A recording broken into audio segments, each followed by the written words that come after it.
TruthSeekah and or its affiliates are not responsible for any strange phenomena that may occur during or after listening to this podcast, which may include the following: heightened senses of awareness, psychic abilities, UFO sightings, alien contact, time loss, out-of-body experiences, ringing in the ears, ESP, lucid dreaming, increased synchronicities, astral projection, telepathy, stronger intuition, levitation, miraculous healings, and or remote viewing.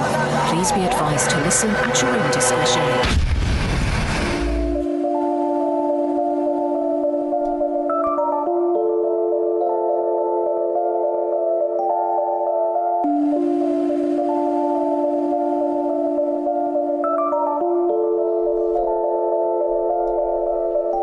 Won't you come and take me away? I just wanna be with you. Won't you come and take me away? To a place to walk on troubled seas, faith to stand when I don't believe. I just wanna be with you. Won't you come and take me away? I just wanna be with you. Won't you come? You are now locked into the TruthSeekah podcast. Gargoyles, psychics, everything's ungodly. Dark savage. Streaming live at TruthSeekah.com. She's not a Christian. Give it up, y'all. Your portal to the paranormal, esoteric, and all things spiritual. She's tampering in dark sided stuff. And now, your host, TruthSeekah. What's up, ladies and gentlemen? I'm your host, TruthSeekah. This is the TruthSeekah podcast. I'm excited to be here with you guys today. Share this sacred space with you. We got an awesome conversation ahead. I'm looking to jump into that. We're going to be talking about all things spiritual, just like the intro says, all things spiritual. It doesn't matter what it is, as long as it has something to do with spirituality or the paranormal, esoterics, and how that is applied to our life, how it impacts our lives in many different shapes, form, or fashion. So really not biased to a lot of the guests on here, because just because it doesn't work for you doesn't mean it's not going to work for someone else. I do like to get into like universal law, and I believe there's things that we can do, apply to our lives, principles, things like that, the 7 Hermetic principles, which essentially is universal law, applying these things to our lives and seeing change, man. But you know, there is different strokes for different folks, and some people are drawn to other things that you may not like, you may not agree with. Trust me, with having this huge spectrum of people, it varies from people who are really still conservative Christians who listen to the show, all the way to people who are atheists and have no belief in the supernatural at all, but they still listen to this program. So really interesting, the feedback and stuff that I get. But I think that there's something in every episode for everybody, and sometimes you just may have to be patient with people. Everybody has different belief systems, and I've done some in the past where you don't know if you want to release it or whatever, because the interview wasn't as juicy as some of the other ones or whatever. But you know what? I enjoy hearing people's stories at the end of the day. All of them aren't talking about ET contact and summoning UFOs and telekinesis and things like that. Some of them are just about people's stories of trials and triumph, man, and how they got a second chance at life. You know what I'm saying? So the interview I did the other day with Tara Leanne was essentially that. And I got a lot of feedback on it. I didn't think that I would, but a lot of people reached out and said that they were inspired by her story, that they felt the Holy Spirit by hearing her story. So very encouraging. You know what I'm saying? That there's just this huge spectrum of people who want to come and hang out and have a conversation. So I enjoy all of it, from the right-wing Christian conservative biblical talk to the far-out spirituality, ascended master stuff. I like it all. So that's what we're going to bring to you guys today as well. I want to say a huge thank you to everybody supporting my work. Like I always say, I could not do this without your help and support. So everybody supporting my work on Patreon, thank you guys. We're right at 100 episodes in.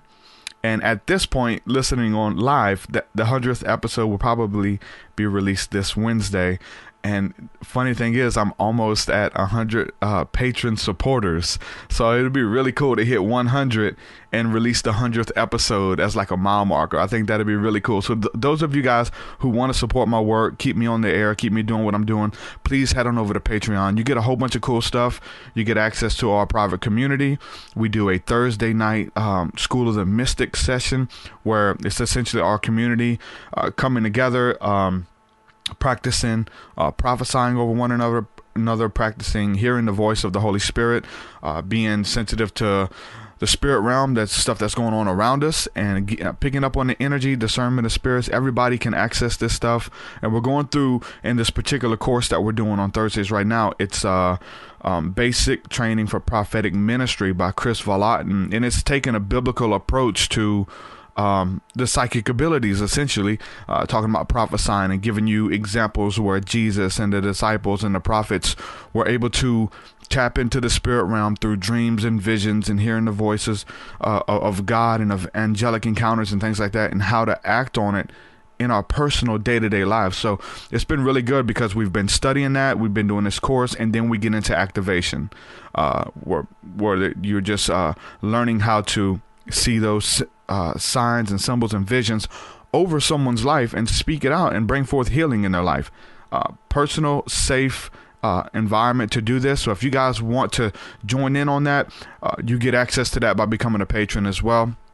You get my full discography, 10 plus albums, and all the new music that I'm working on is already uploaded at patreon.com. Also, you get access to exclusive interviews and extra podcasts, all that cool stuff.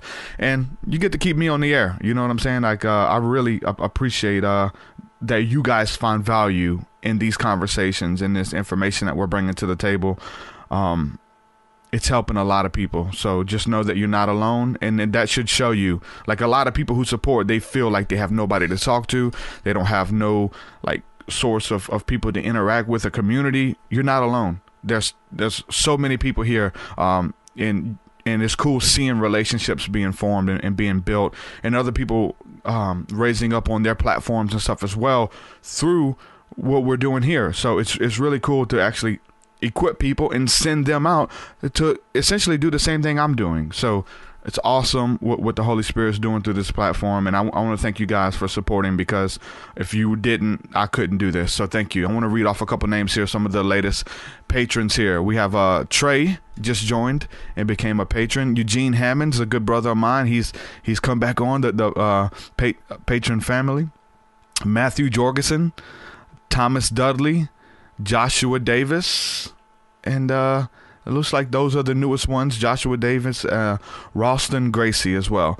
Want to give a shout out to Joshua Davis. He joined us in the patron community for the Thursday night School of the Mystics last week, and brother, he's on fire. He's got an awesome story and so many experiences very similar to my life's path as well. So I'm going to have him on the show. I believe it's next week or the week after. So Joshua Davis, make sure you guys tune into that show. It's going to be really good. He's got an awesome story. So I want to give a shout out to those patrons.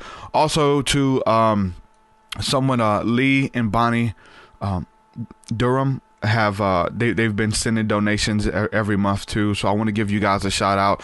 Been sending sizable donations that keep me doing what I'm doing. So attitude of gratitude. Thank you guys for supporting my work. I move to tears when I think about the support. I really am, man. You guys are vibing with the information and just showing up, and we're gonna keep doing that. Thank you guys. Patreon.com/TruthSeekah. Go ahead and do that. So today's guest, Leslie Luminare. Leslie, my friend, welcome to the show. How are you? I'm great. Thank you, Derek. Awesome. Thank you for coming on today and hanging out with me. We got a lot to talk about. There's a lot of stuff we have in common. We're talking about UFOs and aliens and communicating with other worldly beings and things like that, and how, many people are communicating with them even if they don't know it. That's something to bring to the table as well. So just talk a little bit about your work and what you do. So we'll kind of give a good place to start from there. Your background. yeah, my work currently, I have the website soulsempower.com, and what you find there is that I do remote energy sessions and work on people from a distance. I'm able to feel disease and blocks and density and attachments in their body and clear it out. And they become, spiritually activated as well, having spiritual abilities unfold, 12-strand DNA activated, and just life pretty much just starts transforming after these sessions for these people. I've done a handful of private sessions and consultations, and I look at that. Then I look at the audience, who are like, I think the majority of people who are listening to a show like this. I had a revelation some years ago. I heard the voice of the Holy Spirit say, "Heal the healers." And I found out that most of the people who were coming for private consultations, people who were listening to the work or into the music or whatever, they have this inward longing to maybe do what we are doing. They want to be a healer. They want to do it full time. They are stuck and they feel like they have these abilities. And the same thing that you're flowing freely in, they want to do as well. Have you noticed that like a lot of people who are healers who want to do what you're doing, and they have to get over some inner child healings and wounds and things like that before they can do it? Have you been seeing that as well? Yes, the last few years I've definitely been getting more who are aspiring healers. There's so much interaction energetically that we have. It's been so amazing. The heart connection, just the contrast from working with those who are a lot less aware and more sick because I almost couldn't handle it. I'm such an empath. It would make me so sick. And when I started working with healers distantly around the world, remotely, just the connection and how we just activate each other and our gifts, and just, it's like you really recognize your soul family when you connect with them, and it's just amazing to see them and their gifts unfold, and they're emailing me all the time, excited about this is happening, now this is happening, and it's just so exciting. Yeah, I've got a few people that I work with closely. I guess I'll go ahead and give a shout out. Chris Bars is in the chat room right now, and I've been like, whatever's worked for me over the years, I've kind of took him under my wing and shared books and teachings and things, and kind of coached him one-on-one on some things and kind of pouring out into him. And it's the same thing. You start seeing them emailing you with stories and experiences or like revelation on God and on spirituality and how it's just shifting, and synchronicities increasing in their lives. So it's really beautiful where people tap in and they start having these similar encounters and stuff as well. Let me ask you this though, like when you started doing remote sessions, for me it was easy to do like one-on-one sessions, or we would do group sessions at like at home meetings, and we would rent buildings out and do yoga and energy healing and breath work and things like that. And it's very easy to be able to put your hand on a person or be around that energetic field when you're physically there. So when it came to doing like remote sessions of someone across the world, there was a disconnect there for me at first. I was like, man, that's going to be hard because there's this gap in between and I can't feel their aura, those type of things. But someone coached me and said, go ahead and try it. I have some, and the person said, it was actually Kelly in the Raw. I used to go on her show a lot, but she had some stuff going on with her back and her neck. She wanted me to do the energy work and speak forth healing. And I did, and she started to tremble, and she started feeling the intense fire go through her body on her neck, and she was healed just over the internet, actually using video chat. So when that happened, it was like, okay, I can do this. Like there's no such thing as space and time. We're connected to everybody as long as you can get outside your head and tap into their energetic field. Did you start out doing anything with like, like the one-on-one sessions where you were physically there, or has it always been over the internet? And was there a disconnect at first until you were like, hey, like the first couple of times, hey, this can work. I could do this. Well, I encouraged my local clients to try a distance session because, I'd be like, oh, how about for the second one, you stay at home and I'll work on you. And they found that it was more powerful, and I found it more beneficial for me, and just the energy seemed to be so much stronger for people that way. And my very first non-local client, she was shaking on the ground just aggressively, and she called me so excited the next day. she fired the like negative people at work. I mean, she was like, she had really raised vibration and saw everything that wasn't good for her anymore. It was one of the best days of my life. Just like so happy that I could help someone so dramatically, and all these healing sessions just seem to be that way. Yeah, it's part of like just approaching it through faith, essentially. Like, you know, this is going to happen when you show up and you have those intentions, and, you know, just like almost like, you know, we hear the law of attraction or The Secret, visualize what you want, speak it out, create it.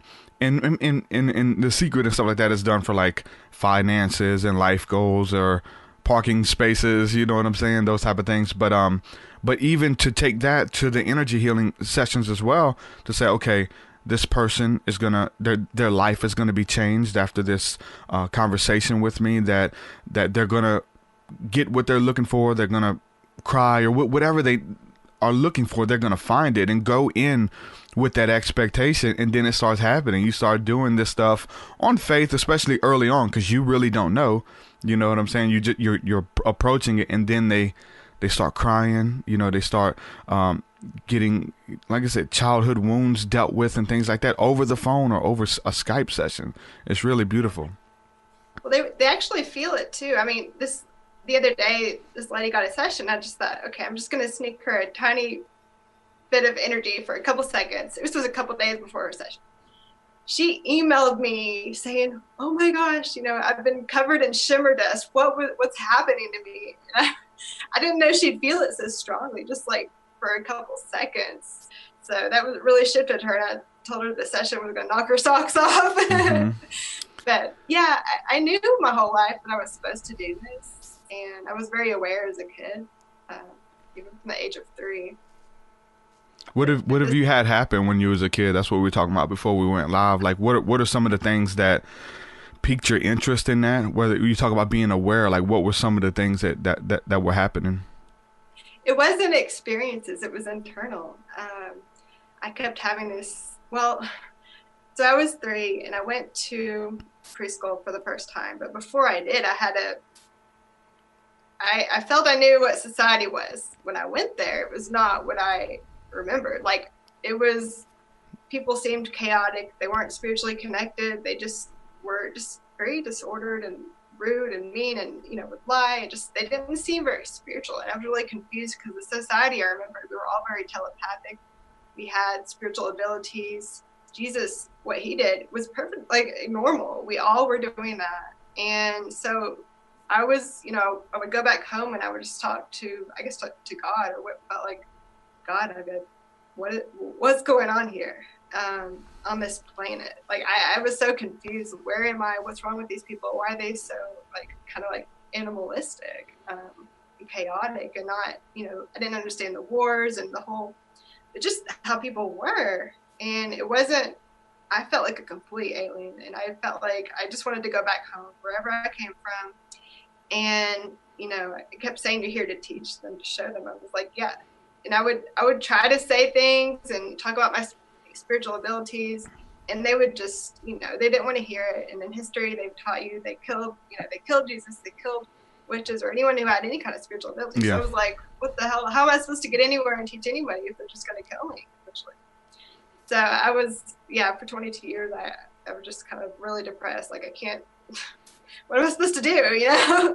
So, but it's interesting. Even my first word was light, you know, being a light worker. It's long when I was, you know, talk about that. And at the age of 5, clocks would call to me. They'd be like, it's 5 o'clock. And I'd go and look at a clock, and it would be 5, and then 6 o'clock. And then, like, every hour the clock would call to me, and I would go look, and it was that time.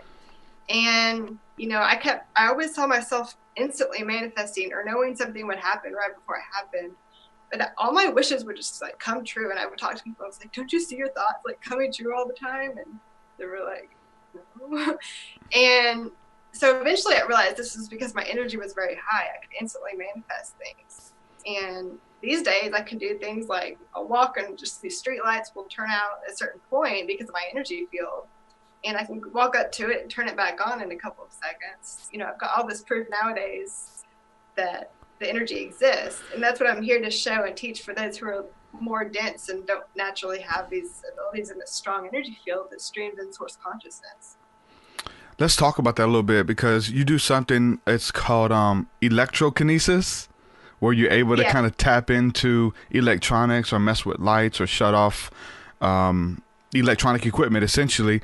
Where does that come from? Like, where do you start? Was it just like having a overactive imagination to like, let me try this, and then it worked? Or because it takes practice, right? I don't think you just really just walk around and just start doing it. So where's the drive come from to spend time to try to turn off the lights and things like that? Was it like it's talking about like your influences, like watching people like Sabrina the witch and stuff like that when we were kids, you know what I'm saying? She could do stuff like that. Like, where does that come from to want to do it, and then the time and practice? Because trust me, I've sat there with the little PSI wheel or whatever, trying to spin it and trying to move stuff, and you know, I've seen little bitty things happen. It's never been something big, but I've definitely have given it hours to look into it. So I think the same type of work and energy goes into trying to do something like that. Where do you get where does that start at?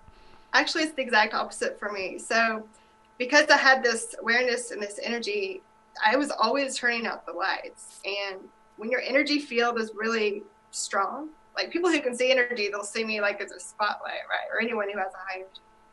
So as a kid, I would run around this track, and right when I would pretty much cross this one point on the track, the street light would go out.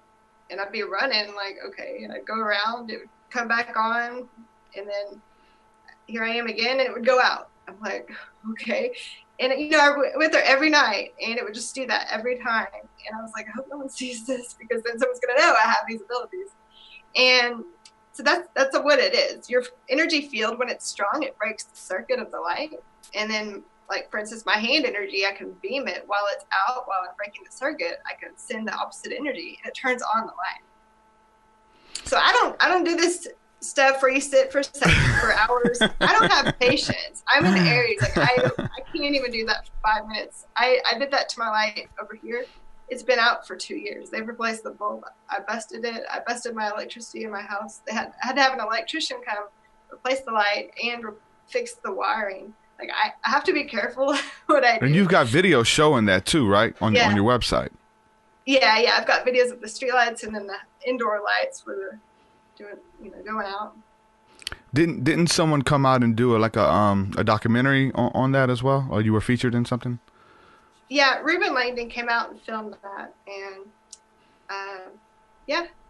so I put that on my channel, his footage, and I've had birds. I've been able to pet. I had what's it called, a barn swallow that would roost right beside my door, and it would just let me pet it anytime. And I called wildlife. They were like, "That's not normal. These birds don't normally let people pet them." Yeah. And it would let me do it anytime. I didn't want it to get used to that, of course. Are you a vegetarian? I've gone in and out of different diets. I did the 6-day dry fast where I didn't eat or drink for 6 days, and I felt great. Like I was hiking. I put that on my my channel. Mm-hmm. But I'm more into fasting these days, and I was a raw foodist for a few years where I only ate raw vegetables and raw protein powders. There's a lot of foods that don't work with my body that actually are healthy for most people. So I'm very limited in what I can eat.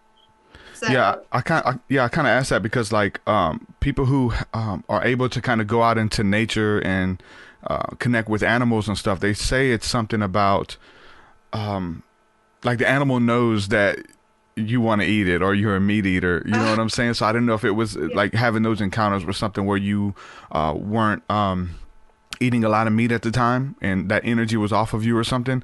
But I've heard that people who can go out in nature and pet deer and pet birds and things like that through connecting through, I guess, telekinesis, but putting out a certain energetic field where you don't seem hostile. Like they know, like if you eat deer for a living, then you go out and want to pet a deer, they're probably going to run. You know what I'm saying? Yeah. Just having that aura, that energy of being an aggressive person, that will turn off the animals. And I even had see, my heart energy is extremely strong. I telepathically connect through my heart with people. Like when you were writing an email to me, I was feeling it. It's so just really strong, and mostly with light workers though. But I can tell, you know, if someone has issues I need to clear for a session, I'll feel it kind of around my body as they're emailing me. But yeah, your energy felt pretty good. Yeah, I had a butterfly come. I found it on the ground, frozen, so I brought it in to warm up. And the first thing it did was just fly right to my heart and go for like 5 minutes. I was like, oh my gosh. And I sent the footage to my friend because I didn't know what was going on, but I recorded it. It's also on my site and channel. And he said, it's feeling your heart energy. And I was like, oh, you're right. Like, I didn't really think about it at first, but yeah. You know, animals can feel the love we're putting out. And the more you open up your heart, the more that love you're going to stream. You can feel when people are literally loving you. You can feel just when people are excited or even when they're angry at you or more. But it's nice to have that connection and to know, you know, what energy people are putting off, you know, either about themselves or towards others. And I feel this is a part of our evolution. As we tune in more into our hearts, we're going to be really, you can't get down. You can't be depressed. It's like you just feel so amazing. Like that, I don't know if you heard about heaven on earth, but you literally just feel so good all the time and have these incredible, miraculous experiences all the time. Just life becomes so amazing. But I think that's my favorite thing, is just having that love feeling in my heart and that connection with others. I never knew I could feel such a deep love just connecting with people. It's just incredible. Yeah, that right there in itself, if that was the height of spirituality, it's like, okay, why are you guys talking about aliens? Why are you guys talking about energy work and spirituality? Just because what you just said, you have an immense love for humanity. Like, this is what it's produced. This is the fruit that your lifestyle is producing in you. You have a love for humanity. You want to see the best in everybody. You're not, there's no like racial barriers or dogmas or you're a Christian, I'm this, or whatever the case is. There's an immense love for everybody. That's what I key in on. We're talking about doing the things that Jesus did. That's what Jesus did. A huge love, who he essentially became love, like walking in the flesh. And we're to do the same thing. That's why I love talking about this stuff. And I think that talking about any of this stuff, like especially for me, like stargazing or the belief in aliens or whatever, or having these encounters, it produces like this sense of awe and wonder, this majestic feeling that God is real. It's not just a theory. Angelic beings, they live somewhere. They're somewhere else, you know, and they travel here and they care about us and they're affecting us and things like that. That builds my belief in God. It makes me feel more connected. It's not like a conspiracy theory, like it's part of your life. It affects the way you think and the way you treat people. I think that's so beautiful, and that's why I talk about it. Some people, there's a disconnect there for them. You know, they don't link the aliens with God, or I link them with angels. They're the same thing to me. You know, we can those words are interchangeable for me. It really is, because they don't call themselves aliens. You know what I'm saying? They have different names and rankings and orders and titles and things. So that's what's so beautiful for me. I wanted to kind of just touch on this comment before it goes away too far. There's people in the chat room right now talking it up, but someone says that it sounds like your experience has been able to deal with electricity and things like that and being able to move things and stuff. They said it sounds like Justice League or the Avengers. And for me as a kid, I was watching, you know, the X-Men and Marvel comics and stuff. And you see the mutants and even the bad guys wanted to kill the mutants as well. You're talking about these healers and stuff being persecuted, you know? Right. So it's really, really cool. Like, watching that stuff as a kid, there was like an inner longing or a connection, like you connected with these superheroes that you essentially are on the inside, and it's hidden within the comics and stuff. Most of that stuff isn't made up. Like, most of that stuff is taken from old holy books, even stuff that was taken out of the Bible, and some of the stuff out of the Bhagavad Gita, and they bring it together and they put new names on it. There's nothing new under the sun. So to see that stuff, and then well, you know, that's just in the movies. That's just a cartoon. It's not real. But no, like, you find out that it is real. You can affect the weather. You talked about having experiences with cloud bursting, Talk a little bit about that. I've tried that as well. You're talking about concentrating, trying to make something happen. Like I've done that as well, holding off the rain, making it rain. I've seen videos where tornadoes are headed towards little villages, and they all get out there and they start praying and lifting their hands up towards it and commanding it to turn away, and it dissipates right before it hits the village. Like, you can do that, and just like Jesus did it.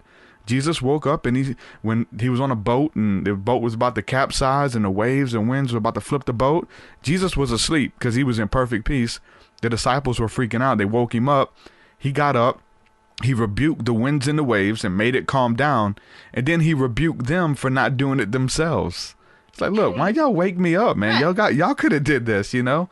And it just shows you the power that you have to speak to literally the winds and the waves in your life, or symbolically the winds and the waves that come on with, you know, unexpected bills and the loss of a loved one. You know what I'm saying? People speaking evil against you. Like, those are symbolic for things in our lives. But talk about dealing with nature, or dealing with the elements, put it that way, with the cloud bursting. Let's talk about that a little bit. Well, almost every time I sit down to meditate on a cloudy day, just suddenly the sun will just burst through and shine golden light all over the place. And I realized as a kid I had this ability, because every time I went to get my hair cut, like I dreaded it. I felt like my hair was supposed to be long. It was not supposed to be touched. And every time I went, it would rain. And eventually my hair cutter realized this. He said, every time you come in, Leslie, it's raining. And this was after like 10 years. I went to him for 10 years, and it always rained. And I was a little bit nervous that he knew about my abilities and effect on things. And, you know, but eventually, you know, he wasn't going to tell anybody, I guess. But yeah, I realized later on that, I just had this.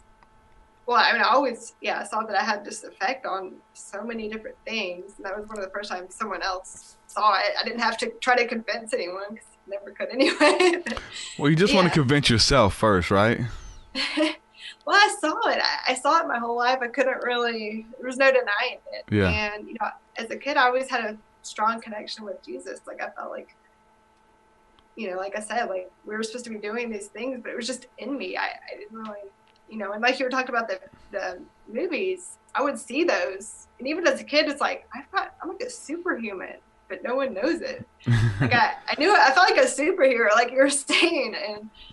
And I wanted to not really be the only one, though, you know. I thought I was until I was, you know, until I was 22, I found out there were others who had, like, spiritual abilities. But I felt so alone and depressed just being the only one and not being able to use it for any good. So for those who because I mentioned cloud bursting, for those who have no idea what it is, talk a little bit about, like, the actual practice of doing that. Okay. Yeah. Say, for instance, there's 5 small fluffy white clouds. You can just kind of point at one, or just decide, okay, that one's going to be gone like in 30 seconds, and that one will dissolve and the rest will stay there.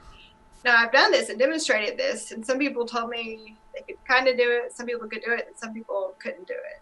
And, you know, the more you raise your energy and allow that love, and just realize your manifestation ability, the more you're going to be able to have this effect on the environment.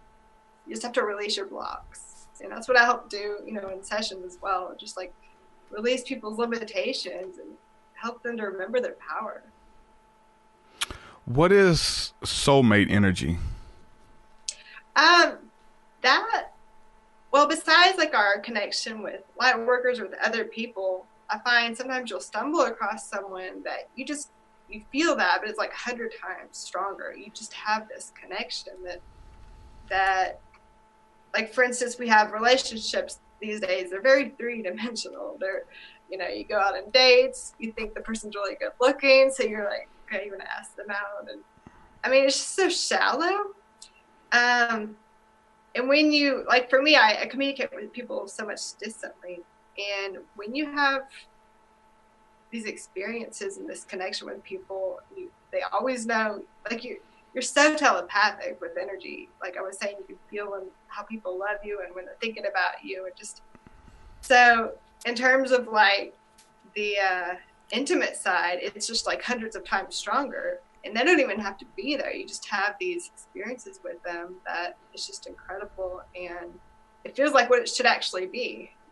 You know, I remember like my first relationship, I was like, is this what they're making a big deal about? Like, I remember something way better, because I always remembered these other past lives and experiences that were just way more exciting than this one. It just seems so dull. And people would get so excited about things like, ooh, look how advanced our technology is. But it was like, this isn't even, it was like, I remember these times when the technology was way better. So I couldn't understand how people got so excited about this life when stuff in these other times was way better, including like, you know, like the relationships. And the more you do, like I said, raise your energy, the more incredible it all gets on every level.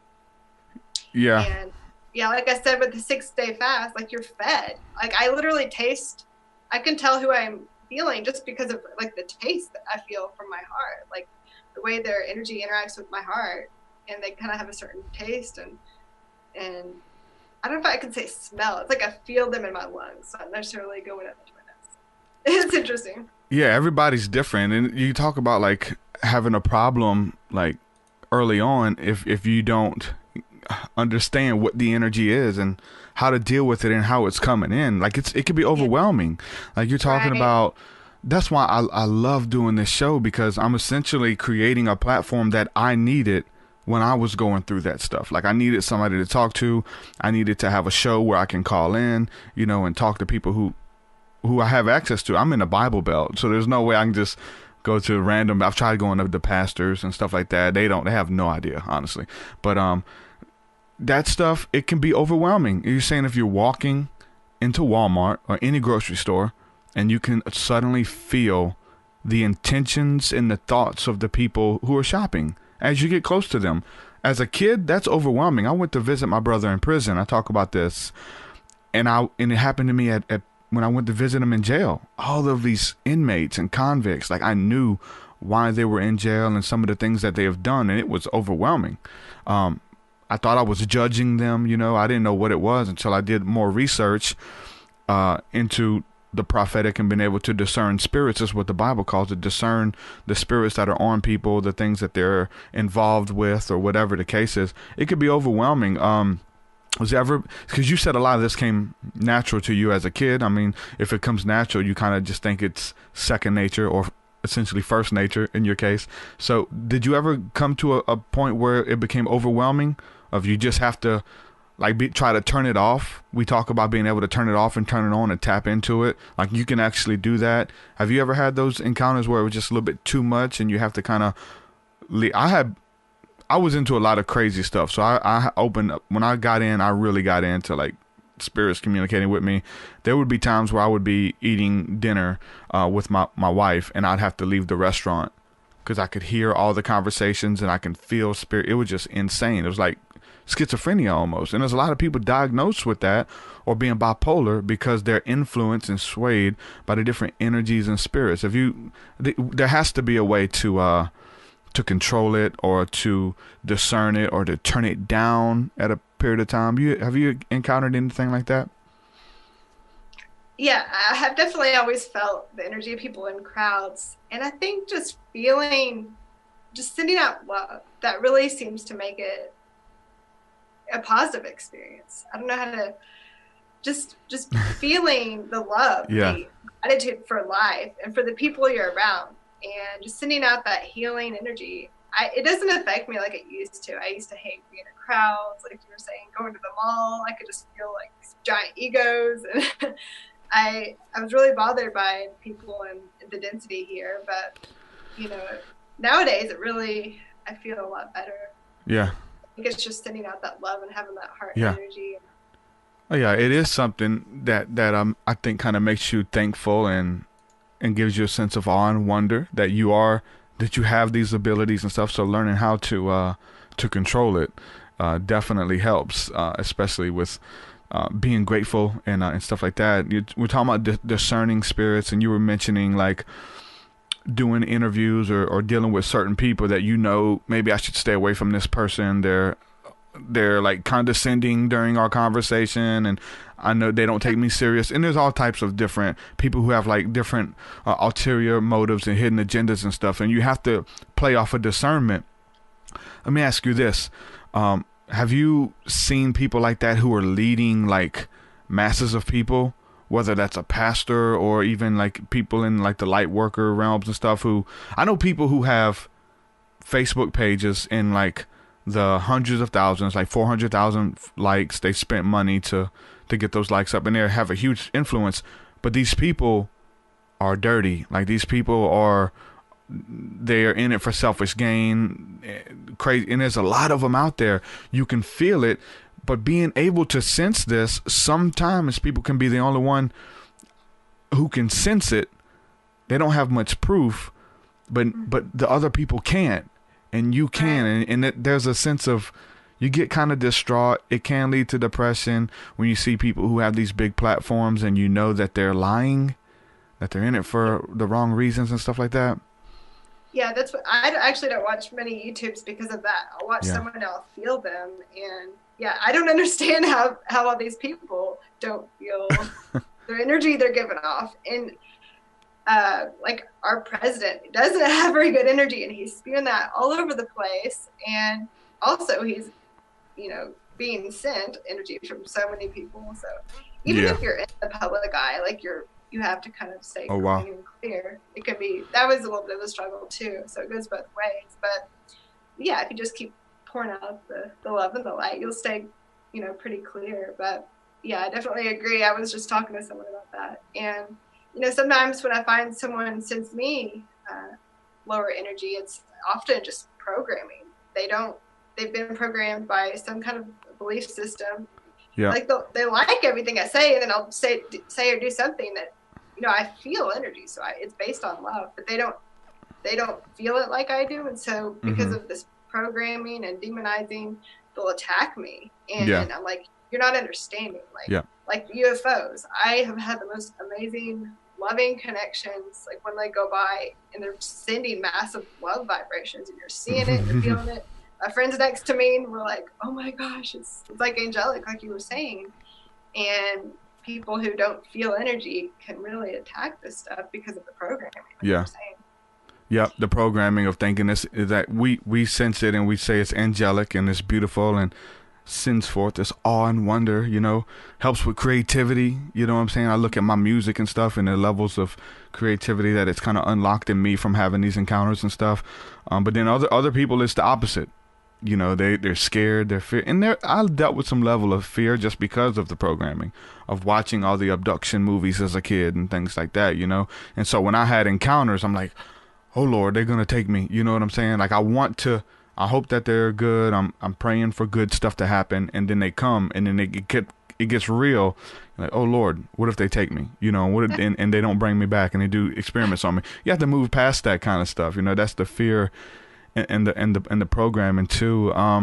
Some people are mentioning like a disease. It will just take over you, and you can't let that control you. If you fear, you're just gonna manifest negative experiences and attract those things you don't want. So it's just not really productive to be in that fear mode.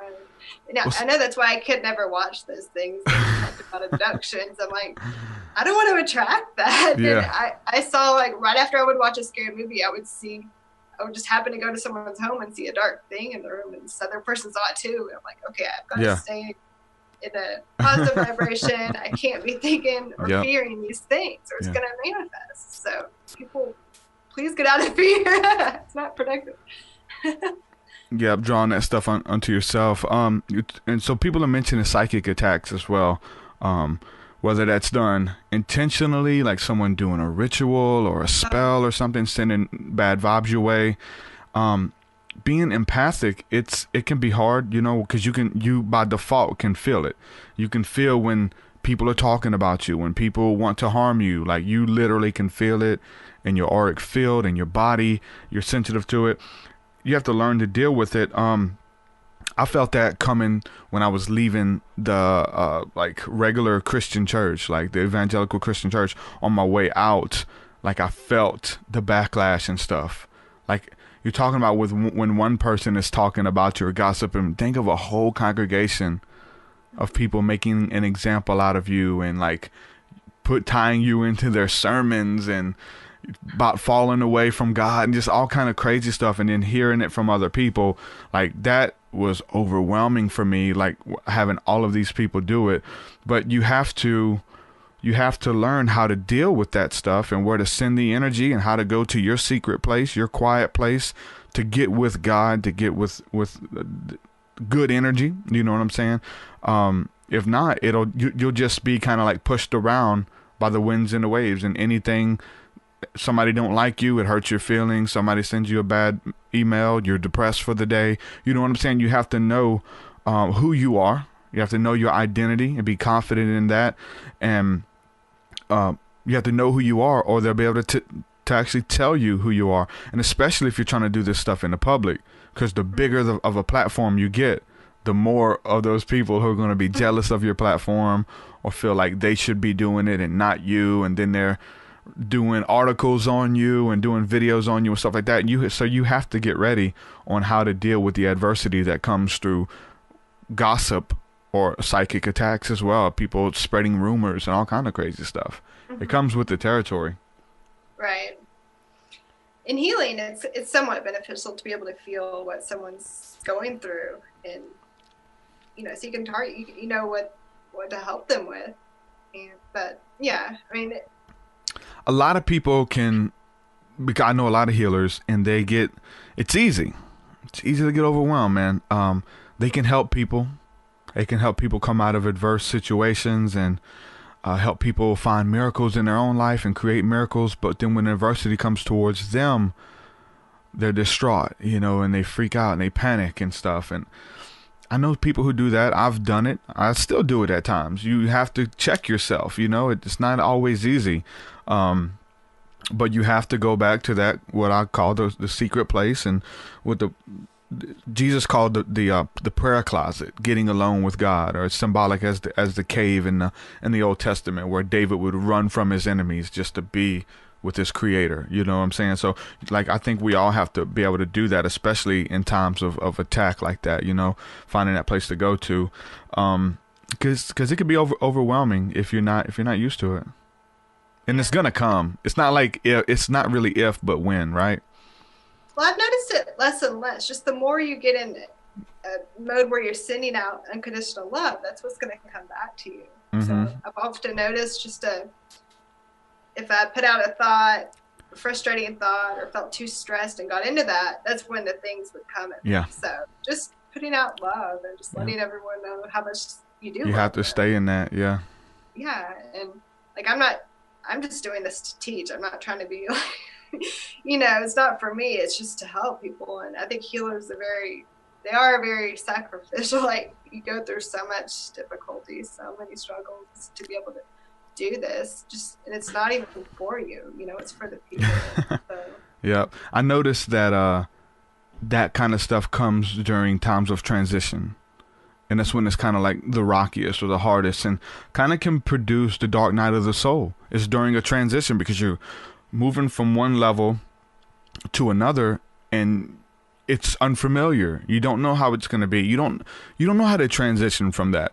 A lot of people listening to this come out of Christianity. There's messages now with people joining us now saying that they're just now getting into mystical Christianity, right? So even that's to even take that title is a leap. You know what I'm saying? So it is uncertain. We've never done it before. So we'd have to watch podcasts. We have to reach out to people who have done it.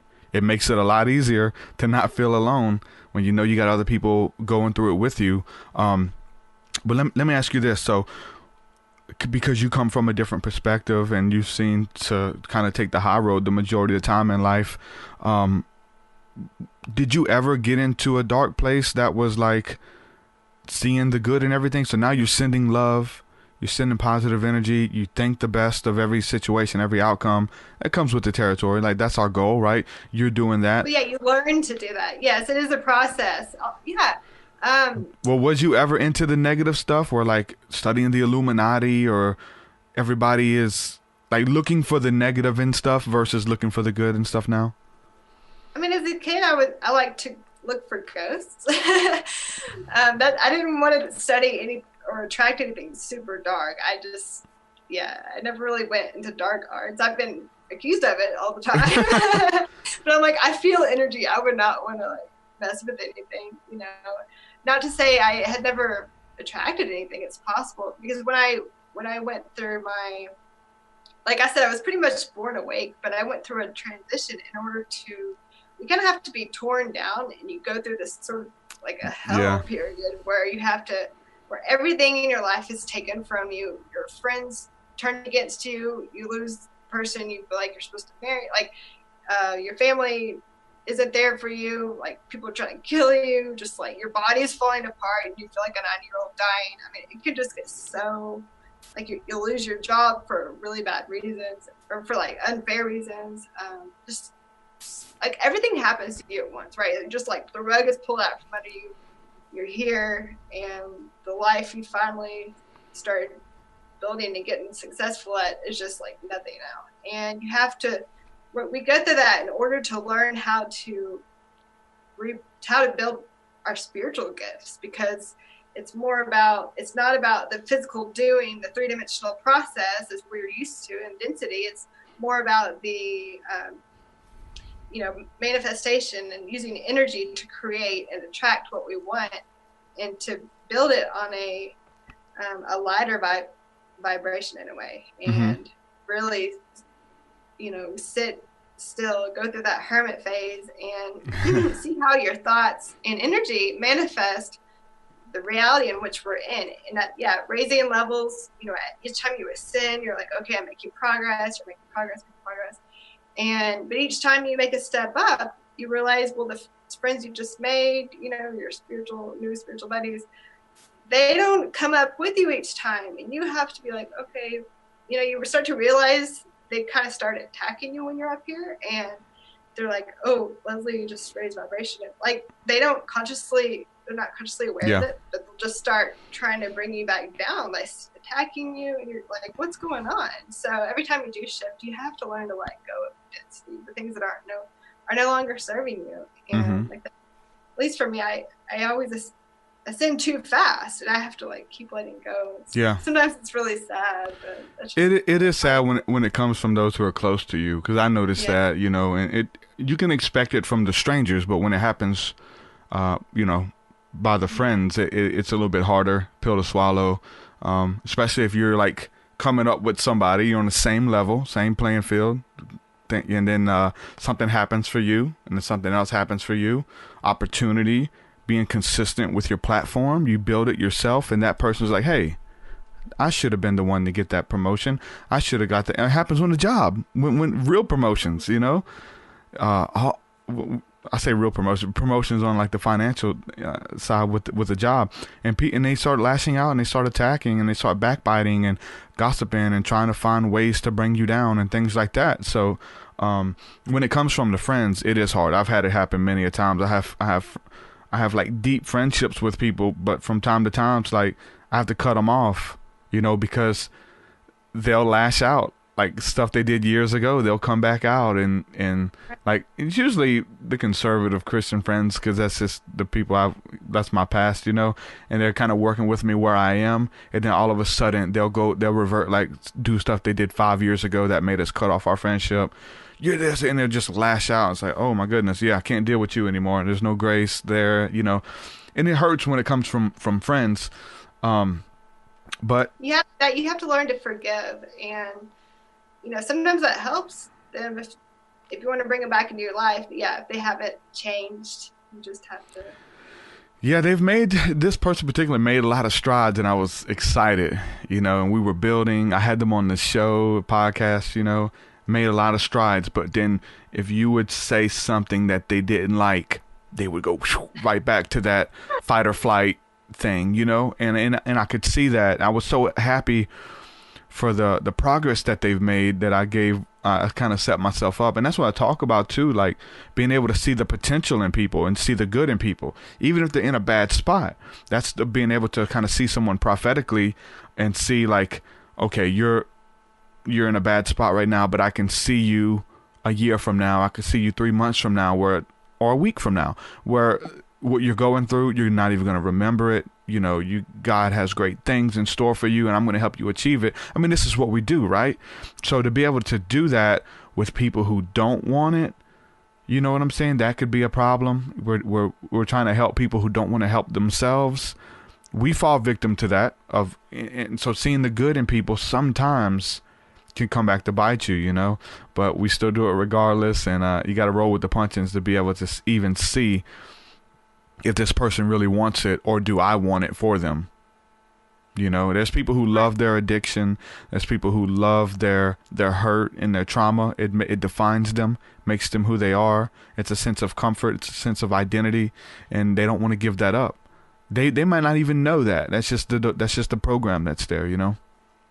Yeah, and there's people who are always going to be around, like our family, and that used to bother me. I'm like, why don't they want to improve their lives? You discovered so many incredible, life-changing things, and wanting to change people will only bring you down. So if you can just unconditionally love them, you're going to feel fine around them. Like, they might be in a bad mood, and just like, oh, like it doesn't bother you like it maybe used to. You're happy to be around them, and you see them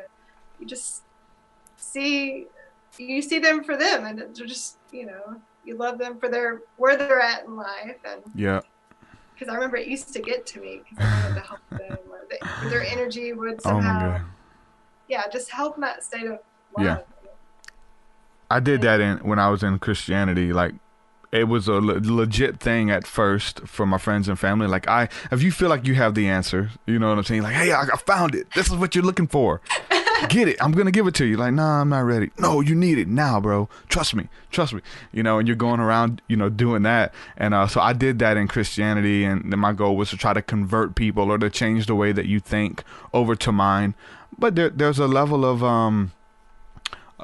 peace that comes with it, just accepting people for where they are and trying to feel everybody's different.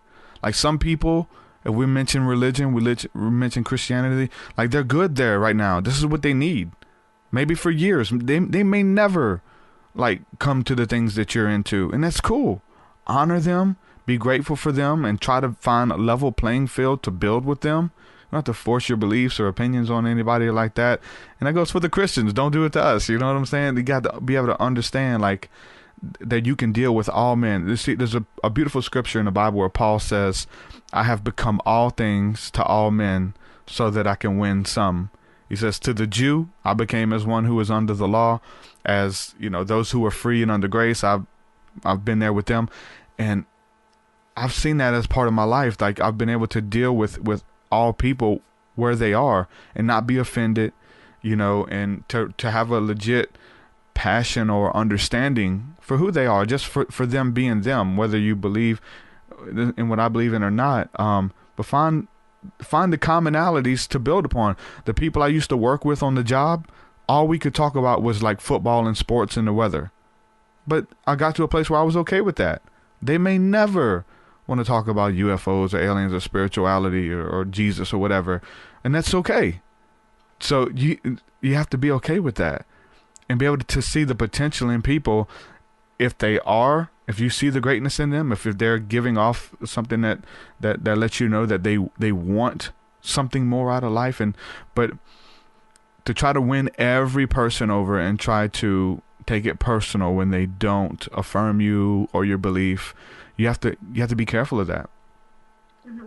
Yeah, you just be happy to be who you are, and just, you can mention it, and if they want to ask more, they can. But yeah, you don't need to hold it back. Be like, yeah, I see UFOs, or I turn out streetlights. I've been attacked and demonized for just turning out streetlights. It's like, this is just how I was born, like, and this lady, these kids were asking what I did. I was trying to explain it. I was like, here, I'll just shoot this video. Yeah. And then this lady comes up to me, don't tell my kids you turn out streetlights. I was like, that's what I do. I wasn't making it up. Like, she thought I was making stuff up and lying to her kids. And I could tell she was Christian, so I was trying to explain it in a Christian way. And yeah. But then when I realized, okay, I need to shift and not, like, be worried about what people think. And that's when you're not worried, you're just proud of, like, okay, this is who I am. Like, I just got to be me. And that's when mm-hmm. people kind of start changing. You don't force the change. they start, asking, and your vibration just holds a level of like raising people up in a way. So I've just noticed that when you're just okay with who you are and you're happy, jumping around like crazy on energy, you're high on energy literally almost all the time. It's contagious though, right? Yeah. Like other people want to do it. That's what's got me doing what I'm doing now, of seeing other people doing what they love for a living and enjoying it and getting able to wake up and go to work and do what they love for a living. Like at first it kind of makes you depressed if you're in a spot that you're not doing that. But I think that depression and that it can be used for good, like almost like alchemy, taking all the bad things and using them to project you to the life that you want. Like something has to birth that hunger. But yeah, seeing people live their life and being able to make money doing what they love and being able just to sustain themselves and to help people for a living, it can be done. It can be done. Like whatever you want, there's people who want to support it. If it's a need and you feel that need that people have, it could be done. That's just encouragement for everybody out there listening. Don't give up. Like don't give up on your dreams, the vision that you have for yourself, all of that stuff. Don't give up on it. It can be done. And people seeing you live out your dream, people seeing you happy, joyous, you're not depressed when you should be.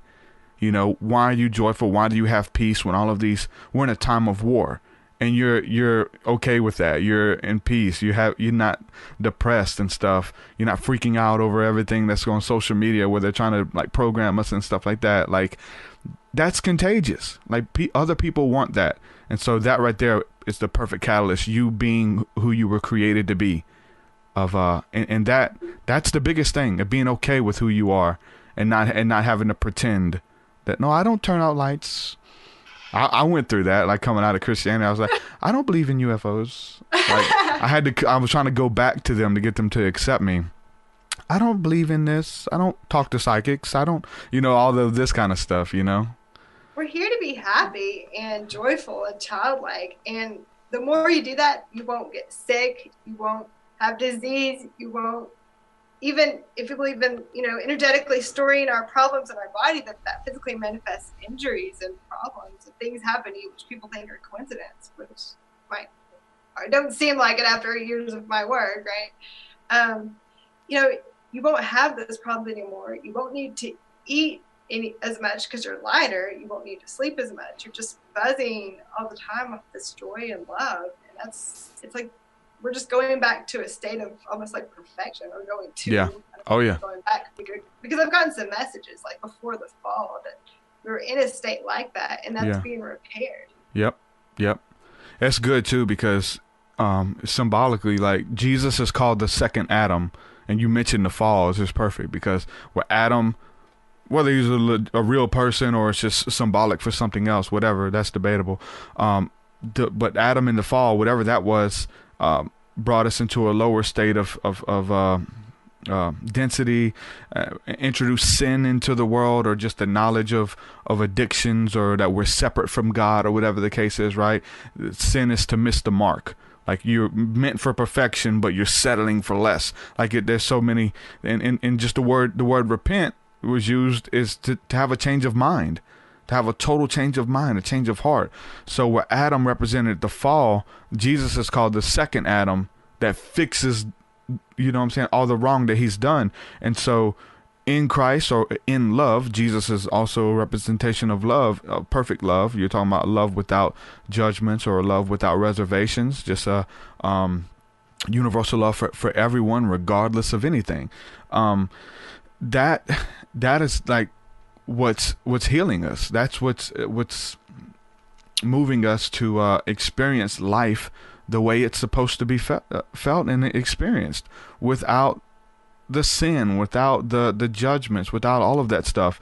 And it's okay to judge like BS or stuff that's wrong. Like it's okay to open up your mouth against it. So let's just don't say everything gets to fly. There's some bad stuff out there that we have to speak on, but to experience life more abundantly, like it's available for everyone. And it's awesome that you mentioned the fall, Adam, Jesus is called the second Adam, and I've been using that terminology a lot in my music. The second Adam returns to the garden, keys to the kingdom. So I'm using that a lot in my music here lately. There's a question here I want, before it goes too far, that somebody says wants me to ask you, these experiences and abilities and being sensitive and things like that, is this something that you have tapped in to for the first time in your family, or was your parents into anything like this? Do they cater to it? Have you, what's the relationship with your parents? Sorry. Okay, sorry. I had to, yeah, no one in my family had any abilities. No one was open to this, and I just felt very alone for a couple decades, just with all of this. The only thing, my mom, I considered her, I don't know if you believe in the soul age thing, but I saw her as an older soul, a mature soul. She didn't remember as many abilities and had some addiction problems, but yet she had a respect for like older buildings and stuff. And, I know there's like Christians here that may not believe this, but like I said, I remember just all these experiences, and that's why I have these abilities.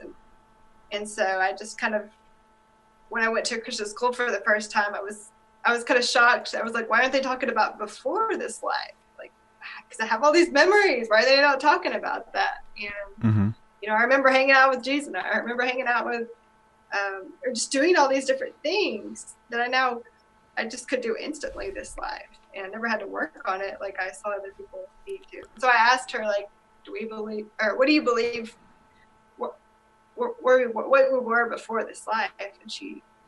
And where do we go after this life? So she was open to past lives, and that was the only thing that made me feel not so alone. That's the only thing that ever happened. But, there's that question, like, is there heaven? Is there hell?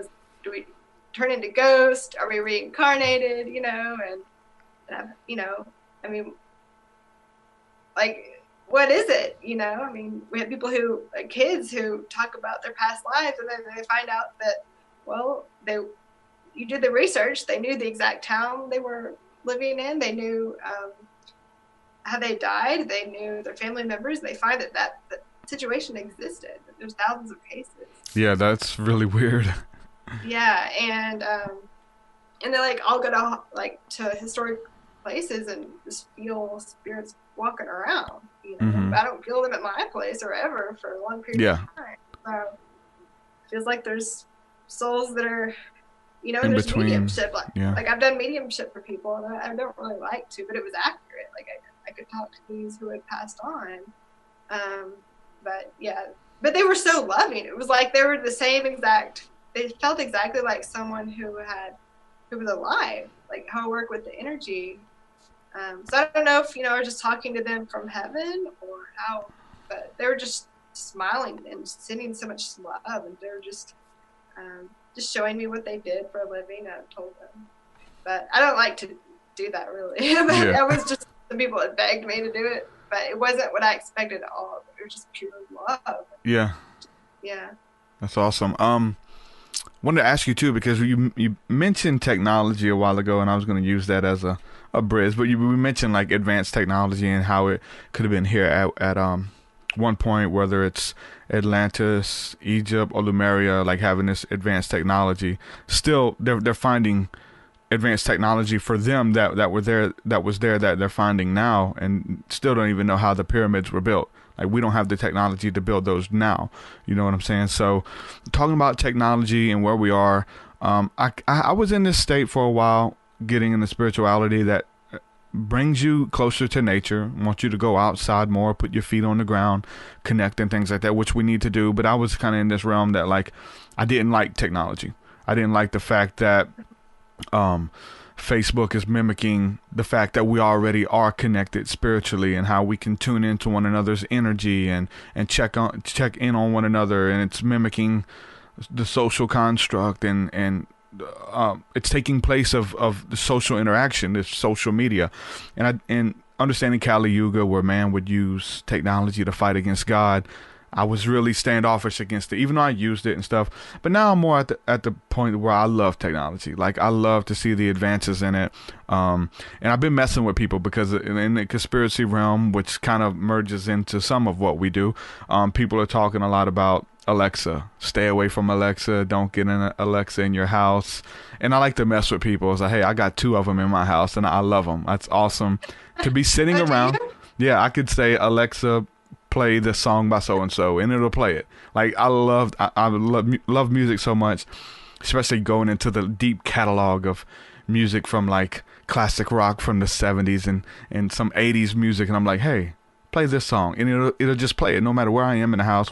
I love that. And if you have a question or whatever, but you had an experience with an Alexa too, so if you want to talk about that, that'd be cool. Yeah, my family, my grandmother got me one as a gift, and I was like, wow, like, they really don't know much about me. Because, well, first of all, it uses Bluetooth, and I'm really sensitive to frequencies. Like, I'm kind of anti some aspects of technology. Yeah. I always was my whole life. I felt like it should be advanced and healthy for the body, not damaging. Yeah. And, because I am so sensitive, I can tell people, okay, this one's good, but this one's going to make you go bald. Like, I see people who use this product, they just their health decreases really fast. Like, if I get near it, I'll have a headache for 24 hours. It's just so intense. I can get a compass and put it up and show people, see, like, this is what I'm feeling. Like, because the thing will go, because of the magnetic field. Yeah. It'll point in a different direction. Anyway, so, yeah, Alexa. So I thought, okay, I'll just demonstrate and prove a point here with the Alexa device. I knew something was going to happen the instant I turned it on. So I turned it on. Suddenly, I have a black helicopter hovering over my house. I'm like, okay. Like, I mean, a helicopter. I didn't know if it was a black one yet. And it was just hovering there. It would not leave. And I live in a small town. We don't have helicopters anywhere. Like, I'll see one once a week go by. Yeah. It was just hovering. It would not leave. And I was just like, please leave, please leave. And I was like, why am I not recording this? So I went outside and I recorded it as it was leaving. I was like, okay, well, now it's gone. So I'll finish my thing. And the reason I was kind of interrogating the device was because I just looked up the video, and it said the guy CIA asked it, does alien life exist? Okay. And she said, no, alien life does not exist, or we have no evidence to support the fact that alien life exists. And Ruben had just been here interviewing me, and he said, he had interviewed 50 ex-military personnel in which they had to burn evidence of alien life.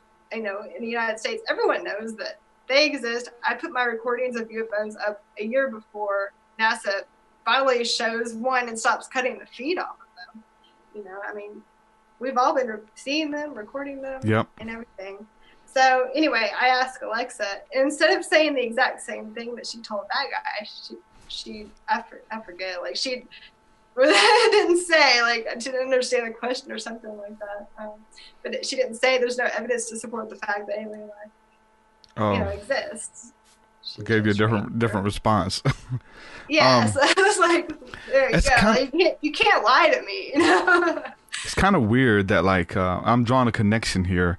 I've had experiences while meditating, being in deep meditation, connecting with the angelic realms, and seeing UFOs above you while you're meditating.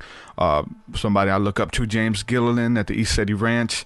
He has a huge story of him meditating in the house for hours. His sister comes home and there's a UFO above the house that he's communicating with the angels or the entities that are on the ship. And so they represent spirituality, life, creativity, like all that stuff, right?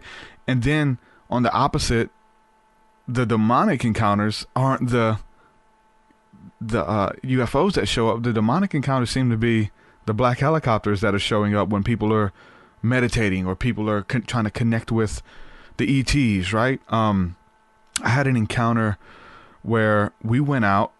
I had a little men's camp out deal where we made contact, and that was the goal of the weekend, was to go out and make contact and summon UFOs or contact them, whatever. So we went out there. We had some djembes playing. We were playing guitar and singing and chanting and stuff, playing djembe along the riverbank, and we just got our hands up asking for a sighting, asking to see the Elohim the cherubim, the seraphim passing by. That's what I refer to them as usually. And about an hour into it, we started seeing them. We seen, I think we seen 12 of them within an hour. And they were just like all going the same direction, and most of them were outside of the atmosphere. But it was wild to see all of them like really fast. You'd see one, and then there was another one traveling with it, and real beautiful experience. So within an hour, I think we seen 12 was the number, and then we didn't see nothing more the rest of the night. But to have that encounter, and I went out there with people who had never seen them before, and it was like, look, expect to see it. We're gonna see it, And they did. They had an encounter that changed their life, and but we camped out, and we were awoken that morning at like 6 a.m. of a helicopter flying above us in the woods, hovering above us, spraying chemicals on us. It had this bar at the bottom of the helicopter, and it was spraying chemicals on top of us. The guy looked at us, was laughing at us and pointing at us while he was spraying it.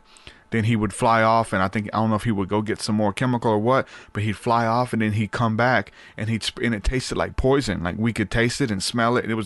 We got our stuff up as quick as we could, loaded it into the vehicle, pulled out our phone to try to record it. The dude only had just like 1%. We tried to, as soon as he clicked it or whatever, all you could see was just like the helicopter flying away. But there's only a second left that we got.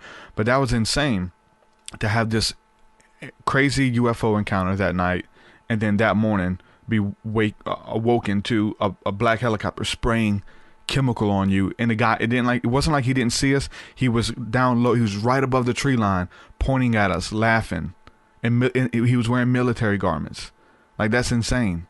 We got up, we got in the car, took our shirts off or whatever. We're trying to cover our mouth and stuff. It was just insane. He's seen us, and he did it anyway. I don't know. I can't tell you what it was. I don't know if the two were connected. I feel like they were. I really do. Yeah, I've seen them several times when I'm watching UFOs. They come. They may have a technology that can detect. I think your field changes when you're talking, because I feel my energy shifts when I'm communicating. I can feel them come in. I just feel this love, and I think they have the technology to detect that. And I almost think they have the by location technology, because they just instantly show up when you're watching UFOs. Like, I would see the UFOs every day for like a few years, and so I was surprised when they let me record them, and I was really excited, that we could get proof of it. But yeah, I would be watching, I'd look, and there was a helicopter like in the yard next door to me, and right when I turned around, it would zoom and leave. And I'm like, okay, like, why are they spying on me? I don't know. I didn't experience the chemical thing. I can't believe that. Yeah, maybe it's something where like they have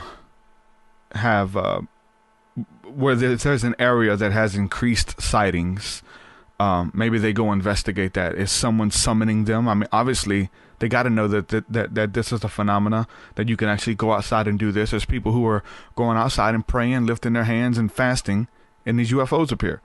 Like, that's what got me into it, being able to see people do that, and researching the scriptures about how they would fast and pray in the Bible, and then angels would appear, and all of this stuff. So they got to know what's going on. So maybe where there's increased activity, they go to investigate. I remember one time I was driving in the country. I was in Georgia, driving through the country, and I'm just driving, and I felt the connection. The telepathic communication said, "Look up to your right.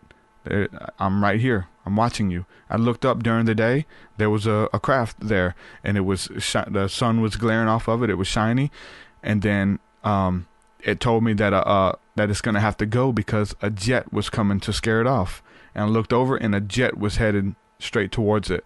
And right before it, not right before it hit, but when it got close, it just disappeared. It let me see it, told me what was happening, disappeared, and the jet flew right in the path of it. I was like, oh my God. So it's not just one thing just to see it. It's another thing when it's like a telepathic communication going on. That's the thing where people say, oh, that's just the military advanced, technology, blah, blah, blah, blah. Okay, we do have advanced technology, but I don't think we're communicating with individuals telepathically in that manner like that. And then going, so that opens up a whole new field to ufology of being something else. But those are interesting encounters. And like you said, when you have these encounters or seeing these UFOs, you feel an impression, creativity, awe, love, wonder. Like those are good things, imagination, It's always when you're in that state of love, and the more you raise your energy, your love, your vibration, the more you're going to just see these spiritual things and the UFOs. And I've seen like fairy looking things. They have a trail that's 200 meters long. It looks like pixie dust. It's really neat to see them. What did they look like?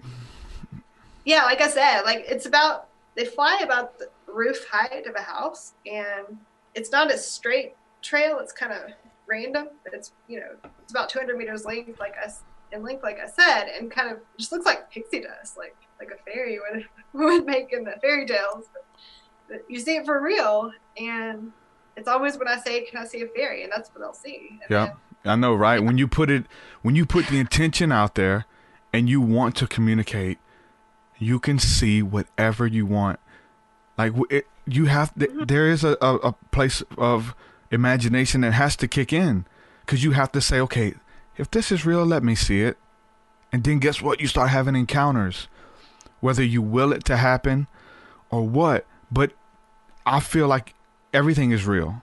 You can encounter whatever you want, for the good stuff and the bad. If you're like just into the negative stuff and the government's out to get us and the Illuminati, the way your mind changes, the way your mind works changes. You start to see the bad in everything. You start to see Illuminati symbolism in everything. You start to see the demon and satanic rituals and everything, right? And you demonize everything. But when you start wanting to see fairies, I've had the fairy encounters with my daughter, of just seeing them just light up, like the woods around us, these big blue beautiful lights would just like something out of the Avatar movie, when they're connecting with those little spirits or whatever. Like we seen that, and I came inside and I tried to research if it was some type of like a lightning bug. You see lightning bugs a lot, but they're totally different from being these little small green lightning bugs that I've seen to these huge blue lights just all around us, floating throughout the trees. It was insane. It was beautiful. But that's how it works. Whatever you want, you create your own reality.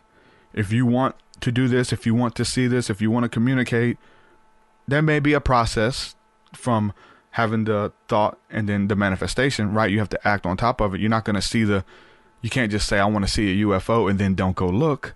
Like you actually have to go and do the work as well, right? Mm-hmm. So you've seen fairies, and you mentioned that you've seen some elementals and stuff as well. Would that be the same thing to you, or you have different encounters with the elementals? Yeah, even someone sent me footage for one of my videos. We slowed at these things flying by, like rods and stuff. But yeah, I'll go outside and these fiery looking things, and some look like fireworks.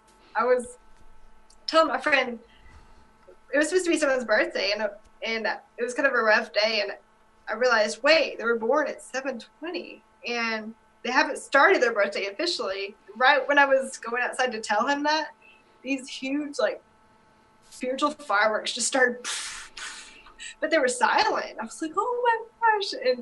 But before I turned around, I saw the reflection of it on his face. It was orange. I was like, what's going on? That was, I don't know. It's like just things are just happy to show up and celebrate. Yeah. They just see that you're getting into these. It's almost like, and I don't want to use this in a bad way, because people will say you got to watch what you're doing because you're opening up doors to spirits or demons or whatever. But almost like if you would, the whole vampire lore, or like Buffy the Vampire Slayer, that you had to invite them in, you have to initiate contact to start seeing this stuff. Like it's all there. All of this stuff exists on different levels and dimensions and ghosts and spirits and fairies and gnomes, all of this stuff. And people will live their life and never see any of it. They don't believe it. They never seen it. But maybe it's a movie, maybe they get into my music. There's people who get into my music and then they just start, it's over. Like they just start having encounters and looking to start stargazing and sun gazing and stuff. And sometimes it takes something to be a catalyst for that stuff, but everything exists. Like if you can believe it, it exists. That's weird to fathom. That for some people, it doesn't exist. They never experience it, and they'll go to the grave never experiencing it. But other people, like I've seen fleets of UFOs. I've seen the one lights here and there and they're flying, but I've seen them appear out of thin air in the day sky, a fleet of UFOs. They do aerial maneuvers. They let me see them. I'm speechless, blown away. I'm caught in the moment. Part of me wants to get the cell phone and film it, but the times I've done that, they're gone. More time I get everything on the phone and I'm not looking, so, but people may not see one, maybe, but I was looking for it. I was initiating contact. I wanted to see it, and I did. So part of it's like, you have to kind of give permission. If you're not looking for it, you're not going to see it, and you're going to find what you're looking for. That's the way the universe is set up. It's beautiful, but I don't think that anything is impossible. The scripture says all things are possible for them that believe.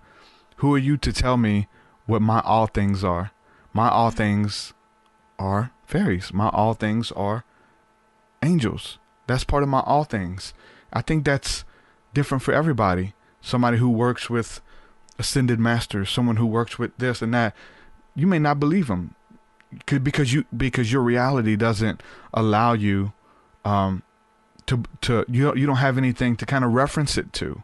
The only thing you have is movies, I say the movies are good things, but some people say, oh, you got that from a movie. You made that up because you got it from a movie. You know what I'm saying? Those type of things. So very interesting, being able to very interesting that the veil between this world and the next is very thin, and we have the ability to kind of tap in. And for those people who are afraid, like they don't come and live in your body. They're not like they're just out there. Like I can't jump into someone's, I mean, there's a state of preventing that. And if you're strong and you don't have negative thought patterns going out, believing negative things in you, you're not going to attract something like that. Like a demon. Yeah. That's how it works. Yeah. I mean, you attract that based on like holding your energy very low, and that's when you're going to have these negative things around. And I know the difference because like I always feel love from those types of things, and I would go to my friend's house and there'd be something out there. Like I told him, I'm not going to your house. Like I knew when there was something dark, I could always feel it. So if you tune into your heart and your activate your feeling senses, you can tell when something is dark or light. But like I was like, it's whatever your reality is, because you create it. Demons are real. If you want to communicate with demons, if you want to open up your mind and see demons and see shadows in the night, like those, you can do it. But it's whatever you're looking for. You can do it for the good things. You can do it for the bad things. It's all tools of intention, meditation, prayer. Like it's not biased. It can be used to connect with God or with the Holy. You can use prayer to connect with God and with the Holy Spirit. Or you can use prayer to talk to demons and summon them into your life and home and things like that. So it's really just these tools of intention is all that matters. Why are you using them, and what are you trying to make happen? All things are possible. So there was a time where I guess part of me was nervous, but I had even friends who were into some of this stuff.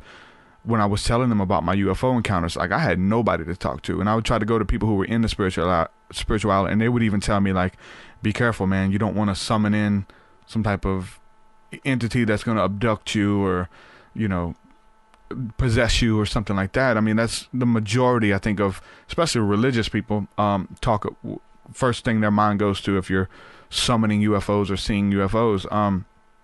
But I read a scripture during that same time that kind of built this reassurance. Was in the scripture was if you ask your heavenly Father for a fish, he's not going to throw you a serpent. If you ask him for a loaf of bread, he's not going to give you a stone. So essentially, if we're out there praying, meditating, and you're going in good spirits and your relationship is good with God, and if you ask for a sighting, if you ask for an angelic encounter, he's not going to let a demon come possess you. That's not how it works. And reading that scripture really helped it built up this reassurance in me that I was going to be okay, and that I would have positive encounter. And guess what?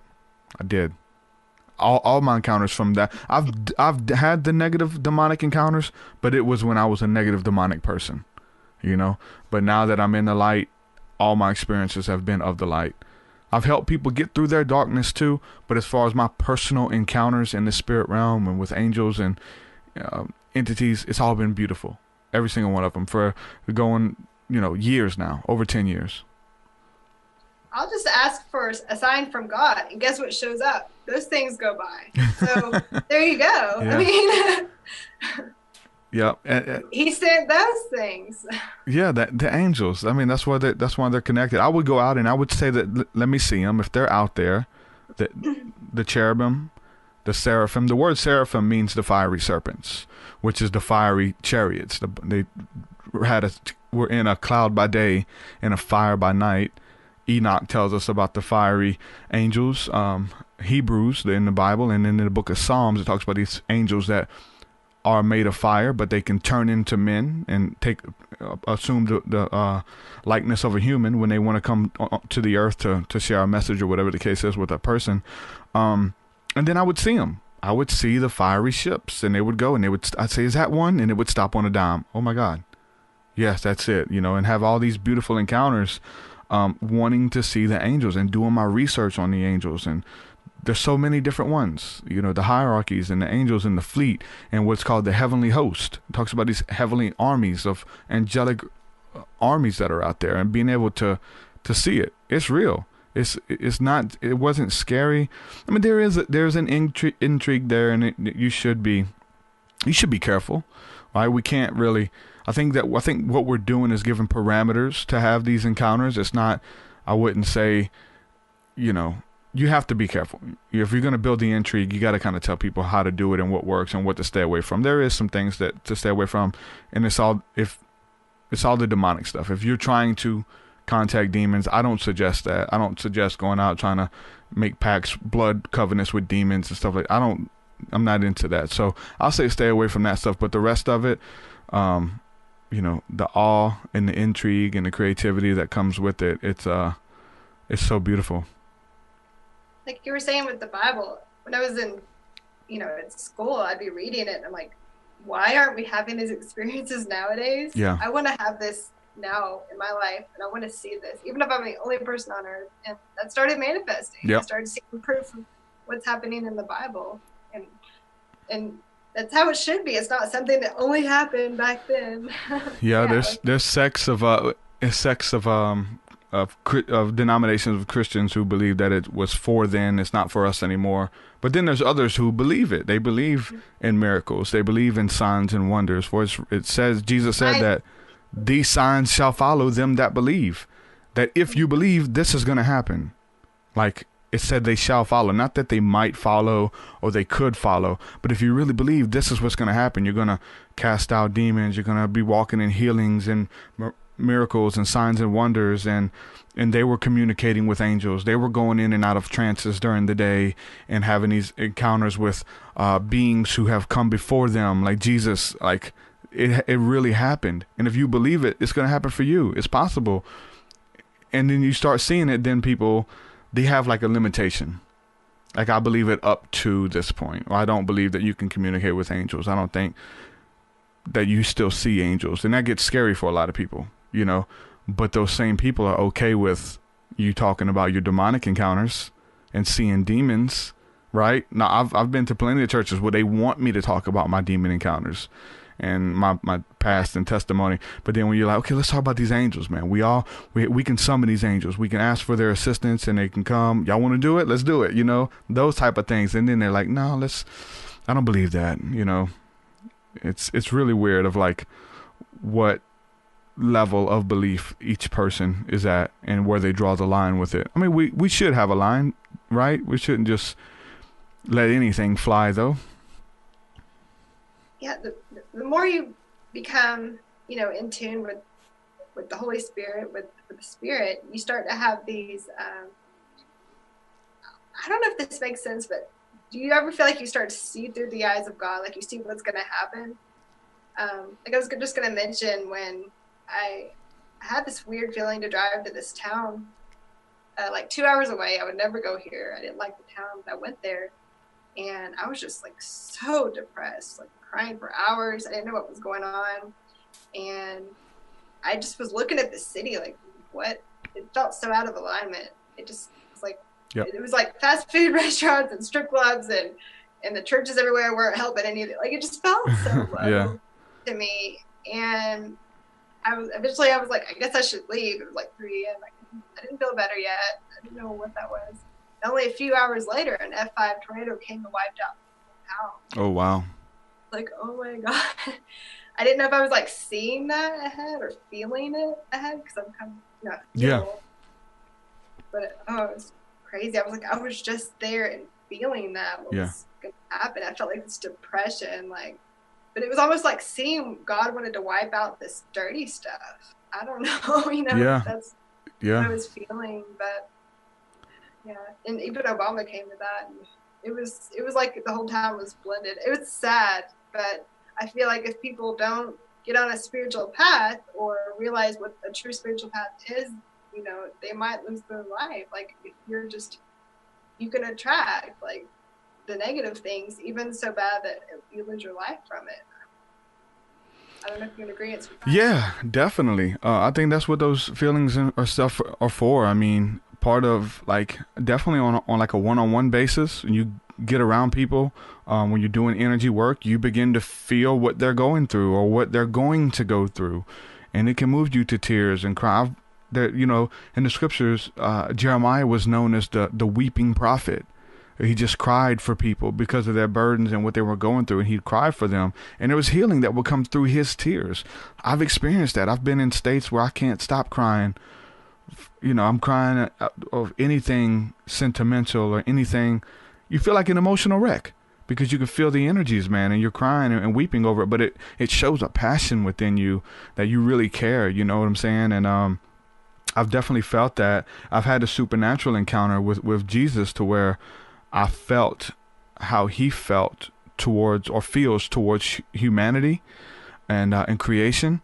And it was a love, a supernatural love, and it came with a vision. Like, I had a blinding light that took over my vision in prayer, and I was with other people. And I couldn't see anything, just blinding light took over, and I could kind of make out a silhouette in the light, but it was just super intense. And I started screaming at the top of my lungs because it felt so good. But at the same time, it comes with, I love you, but I'm broken for you. I hurt for you. My heart hurts for the state of humanity, like you were saying, and what's going on. So it was a mixed at one time. So it was a brokenness, a sadness, but a love at the same time. Was really intense. And I started screaming at the top of my lungs in somebody's house. And we were holding hands in a circle, and they didn't want to let me go because they could feel the energy. It was like a euphoric feeling, like they could feel the love coming off of me, and they're just holding on while I'm like in a trance, screaming at the top of my lungs in this dude's house. And he didn't know whether, he thought the neighbors was going to call the cops because I'm like, like 10 at night, 10, 11 at night, you got neighbors and stuff. And, but no, I've had those encounters, and you can feel that around people.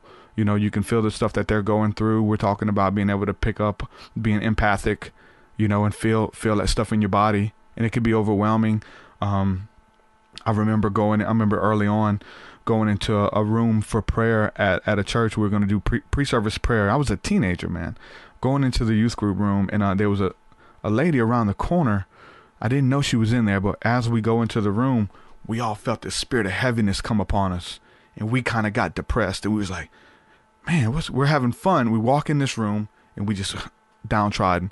What's going on, man? And there was a lady around the corner who was in there weeping and sobbing because her husband was cheating on her and left her.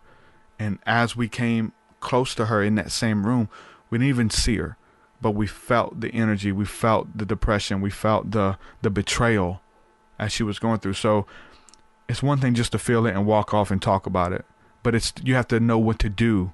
It's okay. Let's minister forgiveness. Let's minister healing. Let's speak words of encouragement over her. Let's let her know that God loves her, that he still has a plan for her. These things. And we did. And we seen her countenance change when we laid hands on her and prayed over her and spoke those words of healing. And that's what it's about. It's not just about, and that's what we're teaching people, not to just to go to Walmart and feel the energies and like, let me get out of here. I need to get out of here. I need to get out of here. Let me get my bread and milk and get out of here. Right. That's what people are doing. But it's like to be able to go in there and say, okay, somebody in here is dealing with back pain. Somebody is in here is needs a financial miracle in their life. God, speak to me, tell me who it is, and let me be their miracle today, whatever it may be. Just who needs you to, is there somebody here who needs me to tell them that you love them? Like something simple, practical, right? It doesn't have to be this big, awesome, crazy thing, but it turns into that if you go out into the marketplace and do that and get used to it and learn how to balance the energies and when God's speaking and who to approach and stuff. It gets very interesting. But that's what it's about. You can feel it in your body and your emotions and tied into it. But if you don't, you'll think that this is an attack. This is a psychic attack. I'm going crazy. People are talking about me. Why am I getting mad? And you start freaking out until you learn how to balance the energies. And then you start seeing miracles. And then you start knowing that when you're driving to a city and you feel a certain type of way, like, hold on, this is the Holy Spirit trying to tell me something. What's going on? I've been doing that. I was booked at a show years ago when I was doing church shows. And we drove out of town to go to this church to perform. And before we got there, I felt like I was having a heart attack. Like just a few miles outside the city, I felt like my heart was breaking. But I thought that it was a demonic attack. I'm praying against it. God, please take this away from me. Heal my body, whatever. You're trying to do the work, the inward work, because you think it's an attack from a demon or the devil or whatever. But then you pray and you're like, you know what? God's like, I'm letting you feel what you're going to come up against. There's a lot of people who are here who are brokenhearted, and they're brokenhearted. And I want you to minister healing and forgiveness to the brokenhearted. And then there's scriptures that talk about the brokenhearted and things like that I would get refreshed on. And I did. From the stage, we'd speak out on it in a public platform and seen healing come. And you have to be sensitive to that stuff, because you cannot, you could do anything. You could say, well, I got to go to the hospital. I feel like I'm having a heart attack. I'm going to cancel it or whatever. But when you find out, when you become sensitive as being empathic, you find out what to do. And it's not just us, there's a lot of people who are experiencing this stuff. And when we talk about this stuff openly, it builds encouragement, but it builds it lets people know that they can step out and have these encounters as well, and not to just hold it in, And that's beautiful when people start doing it, man. Yeah, we don't need to hold back from to talking to someone who's sorry, maybe looks lonely at the grocery store. Just joke around with people, just out in public, give someone a hug. I feel like as we, open our hearts more, we'll just feel the world as family, just people out in public. I mean, we are a family, so let's act like it. Yeah. Yep. Well, spirituality, the flower of life, really positive symbol, teaches us that we're all connected. I am another you, you're another me, and we are God experiencing itself through everyone. And we are, like, everyone is an expression of ourselves, and people who cross the lines or people who trigger us, there's things in us that trigger that we need to learn from and to grow from. But everyone, we have compassion for people, especially when we've been there, right? Those people who are lashing out. You're not moved to judgment. You're not moved to name calling and accusation. You're moved to a place of, I understand why you're doing this, because I've been there, and I feel for you because I've been there, and I'm going to show you grace because when I was there, I needed people to show me grace. I needed people not to give up on me. I needed someone to love me when I was unlovable, those type of things. And you start to see how it works, and we're all connected. So it shows you why you can feel the energies. You can feel when somebody's going through something, because essentially you're going through it, right? Yeah, that's why maybe you, that's why you do this. My whole life I just felt like it was constant pain, aloneness, and I wanted to help people who, even as a kid in high school or elementary, I just wanted to talk to the people who no one seemed to acknowledge. I just wanted to help those who needed the help. I didn't want to be friends with the people who had all the friends. I just always wanted to help those, and because you can almost feel a deeper connection in them anyway, just the fact that they weren't ruled by ego. But anyway. Yeah, there's a bunch of people here in the comment section saying, I see Christina Pollard says, I've cried because of the energies and emotions, being able to feel it. Brennan says, I was at my great-grandfather's funeral last weekend and had a few tears, but when I hugged my great-grandmother, I felt her broken heart and uncontrollably started weeping. It was a crazy experience. Oh, yeah. Being able to hug somebody in that transfer, and you weep with them and for them. The Bible talks about that, weeping for somebody and being there and just releasing it with them. I've done it on many occasions, and it's very freeing. You know, sometimes that's the only way those emotions will leave and that energy will leave, is to cry it out, to weep it out, you know. And so yeah, so, the big boy 717 says, can y'all talk all day please, LOL. It's awesome when you know that you're not falling upon deaf ears, that people enjoy the conversation, that they're getting something from it. So we can't talk all day, but there is an archive of shows that you can go back and listen to that I've done. And Leslie has a bunch of stuff on her website too. Let's go ahead and plug your website and your work and what you're doing. You got a bunch of really cool videos, a lot of information on your website. Go ahead and plug that stuff. And if people want to contact you and book a session or appointment with you, how they can do that. Yeah, just go to soulsempower.com. You can read about what I do, the process, watch the videos where the energy is demonstrated. And I can, you know, some people don't want me to call upon Jesus, so I won't. If you're a Christian or you want me to, I'll call upon Jesus. You know, I like to call upon Jesus, but I'm respectful of every belief system. I work with people, all belief systems. If you just want my own energy, which I was born with, but yet I've, you know, worked on and grown, and that helps to heal bodies of physical problems, emotional problems, stored emotions that's created trauma, and I mean, it's just a range of things, but yet it also helps to raise your energy, open your heart up, and really start to live this massive love and just attract so much good and heaven on earth. Literally, we just, the more this love and energy and source consciousness that we stream, you know, I just really help to assist in that process, and just miracle after miracle will just start happening in your life. And you barely even have to try. It's just a stone that just keeps rolling. It just grows and grows. And I'm just here to assist in that. And that's why I'm here. Thank you for showing up. Thank you for doing what you're doing. Thank you for coming on and hanging out with me on this podcast. There's a lot of people who have been watching this live. They're saying, yet again, another great show. Enjoyed it immensely. That's Binary Watcher said that. Big Boy also says, I subscribed on her YouTube. So there's people checking out your work already. So thank you for coming on, hanging out with me. I really enjoyed this conversation. We'll have to do it again sometime soon. I did too. I enjoyed it. All right. Thanks, Derek. All right, we'll talk to you later. Thank you so much. Everybody else. All right. Bye. Leslie Luminaire, or Luminare. I think that's how we pronounce it. Luminare.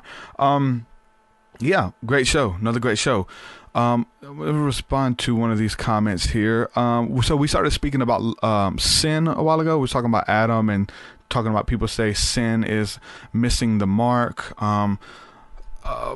So Christy shared a scripture that says sin is a transgression of the law. Totally, 100%. There's another scripture too, I think is really interesting. Romans 14:23 that says that whatsoever is not of faith is sin as well. That's an interesting concept to bring to the table. That doing things outside of faith in God or a belief that it's okay is a sin, because essentially it becomes a sin to you. Like, we're doing stuff that other people can't do.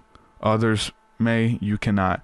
And we could talk about anything. Like, we could talk about something as small as drinking coffee to a naturalist or a purist who, that's a sin. To put anything foreign in your body. There are sects of Christianities that think that's a sin. Listening to certain music, listening to my music, some Christians would tell you it's a sin. You can't listen to TruthSeekahs music, stay away from it, or secular music. I listened to some, a lot of 90s alternative and a lot of 90s metal. I just love music from the 90s, and like I said earlier, 70s and 80s. And they say that's a sin. You can't listen to anything if it's not Christian music. So whatsoever is done not of faith, and it's talking about partaking of food. Some people will say, here we go with food. Some people say that eating meat is a sin. The law talks about eating clean and unclean meats as being a sin, kosher and unkosher.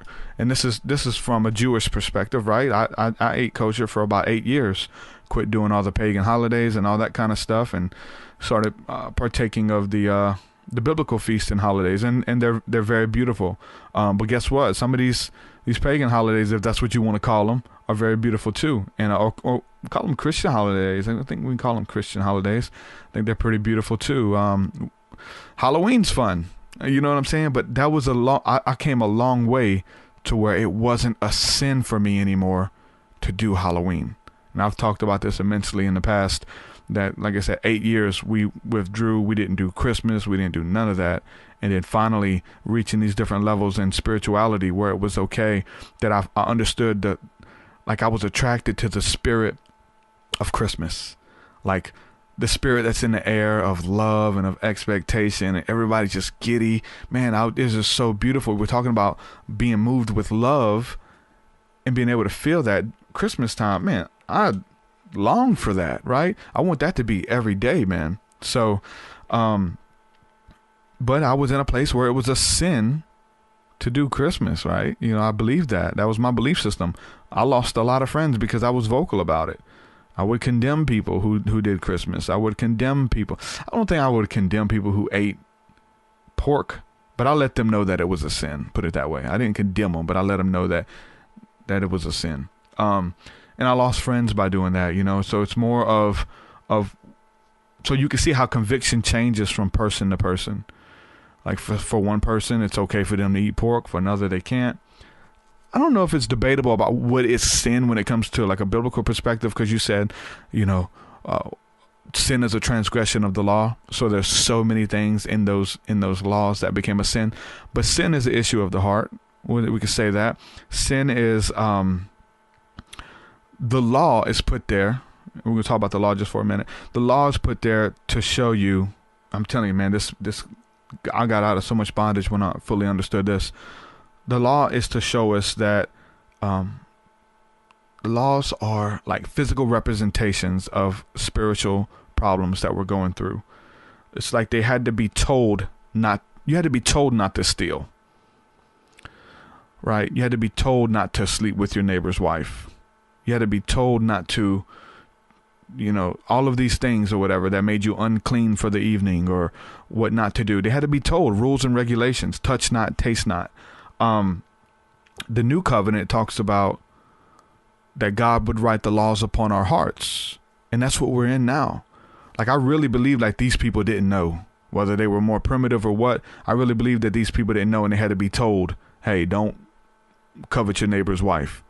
Like, for us, we have the law written on our heart. It talks about in Romans that that by nature we can do the things written of in the law. And we're keeping the law unto ourselves because we're just doing it by nature, right? We're doing the things that we know we shouldn't do. When you steal something, or you stole something when you was a kid, did you have somebody have to tell you that you were doing something wrong? I remember stealing a pack of bubble gum and getting in the back seat and laying down and hiding it from my mom. I tried to open it in the car. I was laying in the back of the car and I'm trying to open it, trying to be real quiet so you couldn't hear it tear. And she said, wait. What you got? I'm like 4 or 5 years old, laying in the back, and I knew I did something. We wasn't supposed to have it. And it wasn't about cultural training or society bringing me up. I knew deep down within that didn't belong to me, and I took it. I knew I stole that. So that's the law being written on our heart. These people, I don't believe that they knew. They had to have written laws and say, hey, do not steal. Okay, it says don't steal. I shouldn't steal. Okay, don't cheat on my wife. Like, why would you covet your neighbor's wife when you already have a wife? Like, that should be something by conviction, by your conscience testifying. And the conscience, that's how God speaks to you, through your conscience, the Holy Spirit. You shouldn't be told, hey, don't cheat on your wife. Hey, don't do this, don't do that. So the law was like these physical representations of these people being told not to do something. But love is what Jesus says. Love is the fulfillment of the law. And you walking in love towards your entire family, humanity, your neighbors. He said, love the Lord your God with all your heart and love your neighbors by yourself. He says these two, love your neighbors as yourself. These two commandments I give you, the new commandments, he said, I give you these.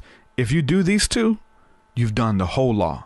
You've kept the whole law. All the law and the prophets hang on these two because it was all about love. It was like almost, even if you want to look at it as like allegorical, just stories about how to love and what not to do and how not to mess over somebody and how not to, some of the basic stuff, the 10 Commandments, you know what I'm saying? Steal, bear false witness. Like, why would you lie? You have to be told not to lie.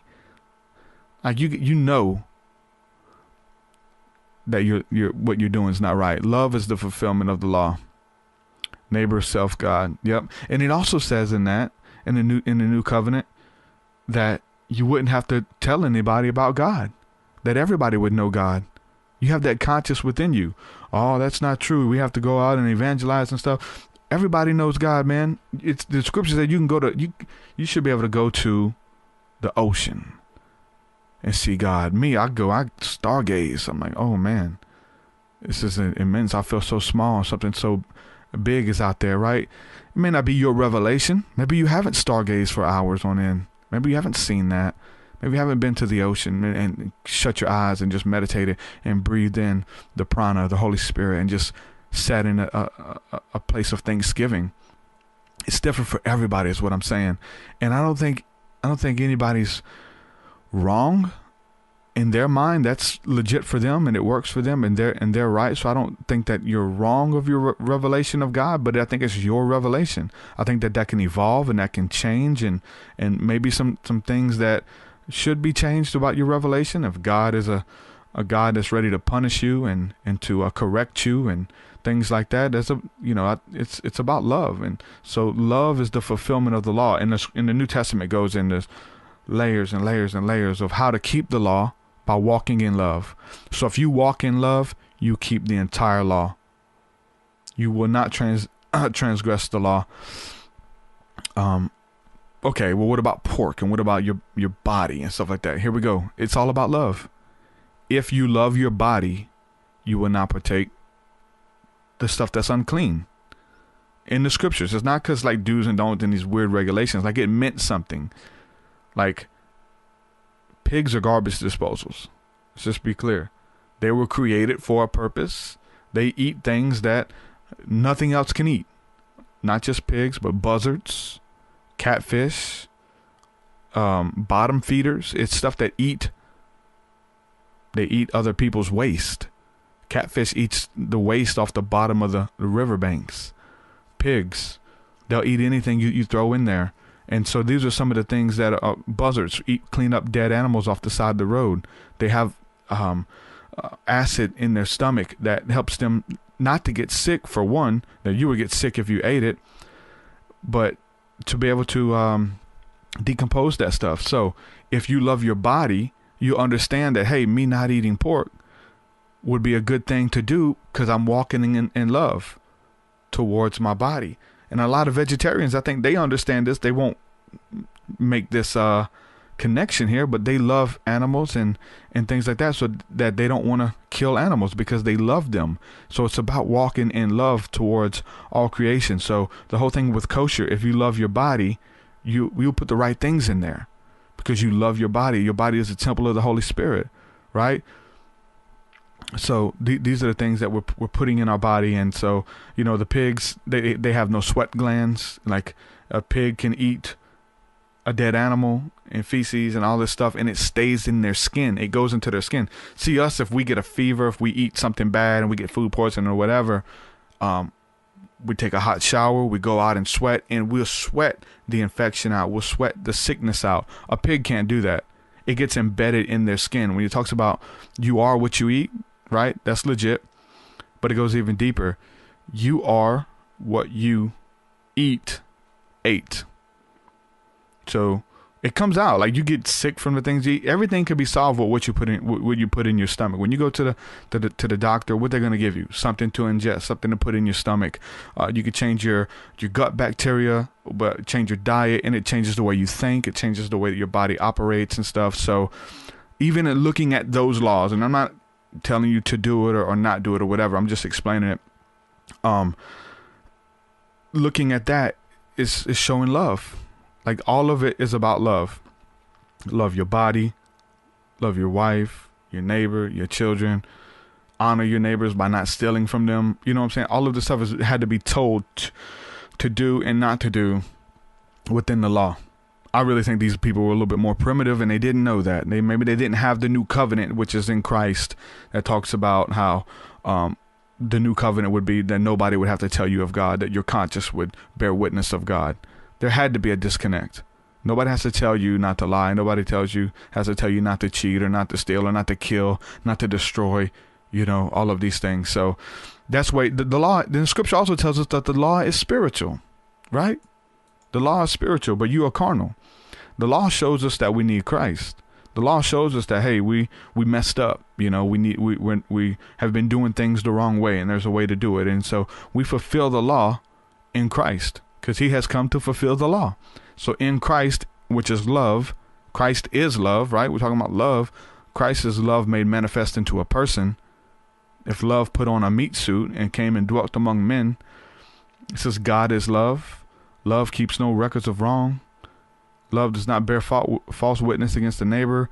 All of these things, all of these promises, it's about love, man. And I'm telling you, you'll keep the law. You'll bring forth healing. It's about love. That's what it's about. People get mad when we say that because they want rules and regulations. That's too easy. Joel Osteen talks about love. You think that's the right way? Like, trust me, I've heard these things that people, they want it to be a little bit more complicated, or they want to feel like they're doing something that the next man isn't. And when we're talking about keeping the law, when we're talking about like trying to do the feast days or the Sabbath or not eating pork, people want to feel like they're doing something that the next man isn't. Like, I'm doing something that my pagan neighbor isn't, that makes me holy. You can't do anything to be made holy. You're holy because of what Jesus did, of the love that he has shed abroad towards you. He makes you holy. He makes you set apart. It's not like you could do something that makes you more lovable. You didn't do anything to earn it. Grace is a free gift given to everyone. Everyone is entitled to it. It's freely given, freely received, freely give. So that's what's up. So I wanted to just kind of go into a little bit of background on the law, or my relationship with the law and the revelation that I have got over the years. And I'm saying, I'm coming from somebody I withdrew from everything. Didn't eat pork, didn't eat catfish, shrimp, and all that stuff for years, for a certain reason, just to understand the nature of the law. And Jesus explains it perfectly, that the law is fulfilled in him, and that walking in love, the highest form of love, fulfills the law, for love is the fulfillment of the law. It's really beautiful. It's beautiful. It shouldn't be what it says. The law is not strenuous. The law is not something that you should have to or it says my laws and commandments are not grievous. Like, it's grievous to be able to touch not and taste not and wonder and worry if you're offending God or offending people or whatever. Walking in love, man, you put others higher than yourself. So I want to say thank you again to everybody who's supporting my work here. Like I said, I'm excited because I'm coming up on 100 episodes. Like, the next episode, that's, if you're listening to this on the podcast, then 100 episodes have aired. But we're going to do the episode, release it probably Wednesday, which will be the 100th episode. And somebody said synchronicity earlier when I mentioned it, how the 100th episode is I'm almost at 100 patrons. I'm at 95 patrons. So if you're listening to this today and you want to support the work, you believe in it, even if you just sign up at $1, I think it'll be awesome to have 100 patrons right at the 100th episode. I think that would be awesome. I'm believing it's going to happen. And thank you guys, man, for supporting my work, because I couldn't do this without you. I'm blown away that number 100, 95, whatever we are right now, I'm blown away. I was blown away last year when I started doing this, when I was struggling to keep like maybe 4 or 5 patrons, you know, and then the changes and being consistent and showing up and bringing forth content that you guys enjoy, and just seeing it grow and grow and grow and grow and grow. And it's still growing. I look at the numbers. I look at the people who are interacting, the people who are coming out in the community. Everything's growing. Life, growth, new. It's. I'm blown away. I really am. I didn't see it happening this quick. I didn't see all these people supporting like they are. I'm blown away. I thank you guys for believing in my work and sharing it and spending your hard-earned money to keep me doing this. Like I said, the podcast is free to consume. I used to like charge for like an hour, just trying to figure out the way to do it. I would give an hour free, and the second hour was a paid hour. But it just got to be so much and stuff, and I would have to go back and forth about what I could share in the second hour that I knew everyone needed versus the only few people supporting. So shout out to everybody who's been supporting me from day one. And many of you guys, like right when you come into the work and you find out about it, you're blown away and you're happy to give, you're happy to support. Some of you guys have been those day one people. You know what I'm saying? I know a couple of you guys, but I'm just thankful for everybody who supports my work. And I want to let everybody know too, man, that I'm just here for you guys too. So if anybody ever needs anything, I'm accessible, and so if anybody, I'll get messages all the time, and I try my best to respond to them. People want me to call them. People, I am a busy person. I have a family, and I do this work. It takes up a lot of time doing the music and the podcast and stuff. But I try to make sure that I'm there for people, especially on like I'll try to do one-on-one stuff as much as I can. Like, you got to understand, just random people just want me to call them just to talk. But I have to understand, I have to go back to where like I created this platform was because I needed somebody to talk to. You know what I'm saying? So I have to remember and stay humble there and try to make myself available. I definitely can't be on the phone all day with people, but I want to make myself available for you guys who really need someone to talk to. So send me an email, send me a message on any social media outlet, Instagram, Facebook, whatever it is, YouTube. I get all the comments. I check my stuff and try to stay on top of that. So again, thank you guys for supporting the work. We got big things ahead, big things coming. I'm excited. I just released a new music video yesterday. If you guys haven't seen it, like within the last month, I've put out 3 videos. The song Alpha is a new video. The Invisible Creatures of the 5 Elements is a new video for that. And then yesterday I released a video for my song. What song is that? Second Life. I released a video for that. So all that's available. If you haven't seen it, it's on my YouTube. Just search my name or whatever.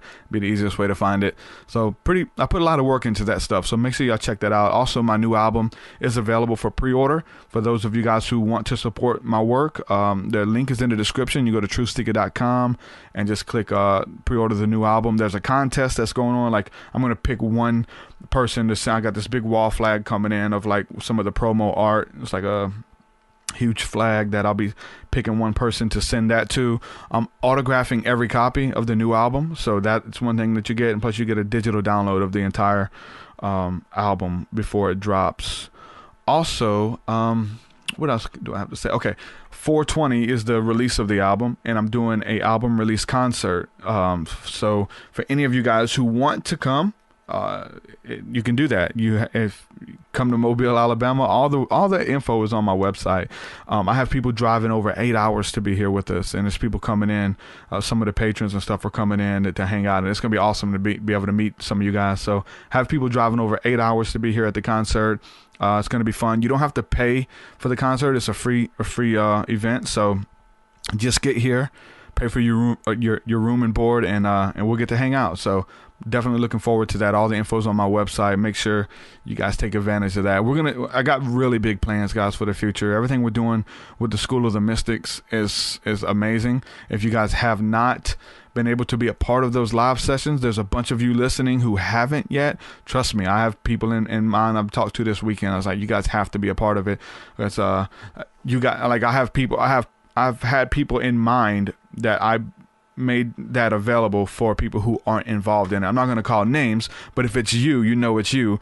Be a part of our School of the Mystic session, where we're creating a safe community to do these courses together and learning to hear the voice of God speaking in our own life. So these things I'm talking about, feeling these energies in your body and speaking them out. We're like, this is what we're learning to do. We're doing courses on there, doing a course right now that's a biblical approach to it, to prophesying or psychic abilities, whatever you want to call it. It's all the same thing to me. But then we're in a safe place where we can move in activation and speak these feelings out that we get, these premonitions and things like that. So that's where I come from. I learned how to do that stuff in a safe place, in a safe environment on Thursday nights at the place I used to go to years ago, back in like 2003, I think it was. Places that really changed my life, to be able to do that and learn how to wait on God, or be able to learn how to discern spirits on people, and not just to like, it's one thing to discern the spirit, but you have to find out how to, once you get the revelation, you have to get the interpretation, and then you have to do the activation, where you actually share it, so this is what we're learning to do. Make sure you guys are a part of that. You get access to all that stuff by becoming a patron, patreon.com/TruthSeekah. It means so much to me that you guys believe in my work and support it. Also, the people, like I said, there's people who just give donations. They're not patrons, but they just believe in the work that they give donations to. Some people tithe into what I'm doing because they believe in it. This is how they're fed spiritually each week. Thank you guys for supporting my work. It really means a lot. Christy folks, that she always gives money on here. It shows up on it's called Super Chat. It's a Facebook. It's a YouTube extension thing where they let you like donate and stuff. So thank you, Christy, too. She gives all the time on here. With that being said, I'm going to say peace and shalom. I think I've covered my basis for people who want to help out and want to give. I guess I can touch on this real quick because I do get hit up a lot of times for people asking me for like book recommendations and what books I recommend to read. It's cool because a lot of you guys are starting to read these books and report back to me on what it's doing in your life. There's 2 books that I highly recommend. One of them is The Final Quest by Rick Joyner. Start there. If you've read it already, or this other title may stand out to you. The Final Quest by Rick Joyner and The Alchemist by Paulo Coelho. There's a bunch of books that have impacted me, mostly ancient text. Honestly, that's what I really get into. But as far as books, check those out. You can get access to them. If you look in the description of any medium that you're listening to this at, it should say get a free book here.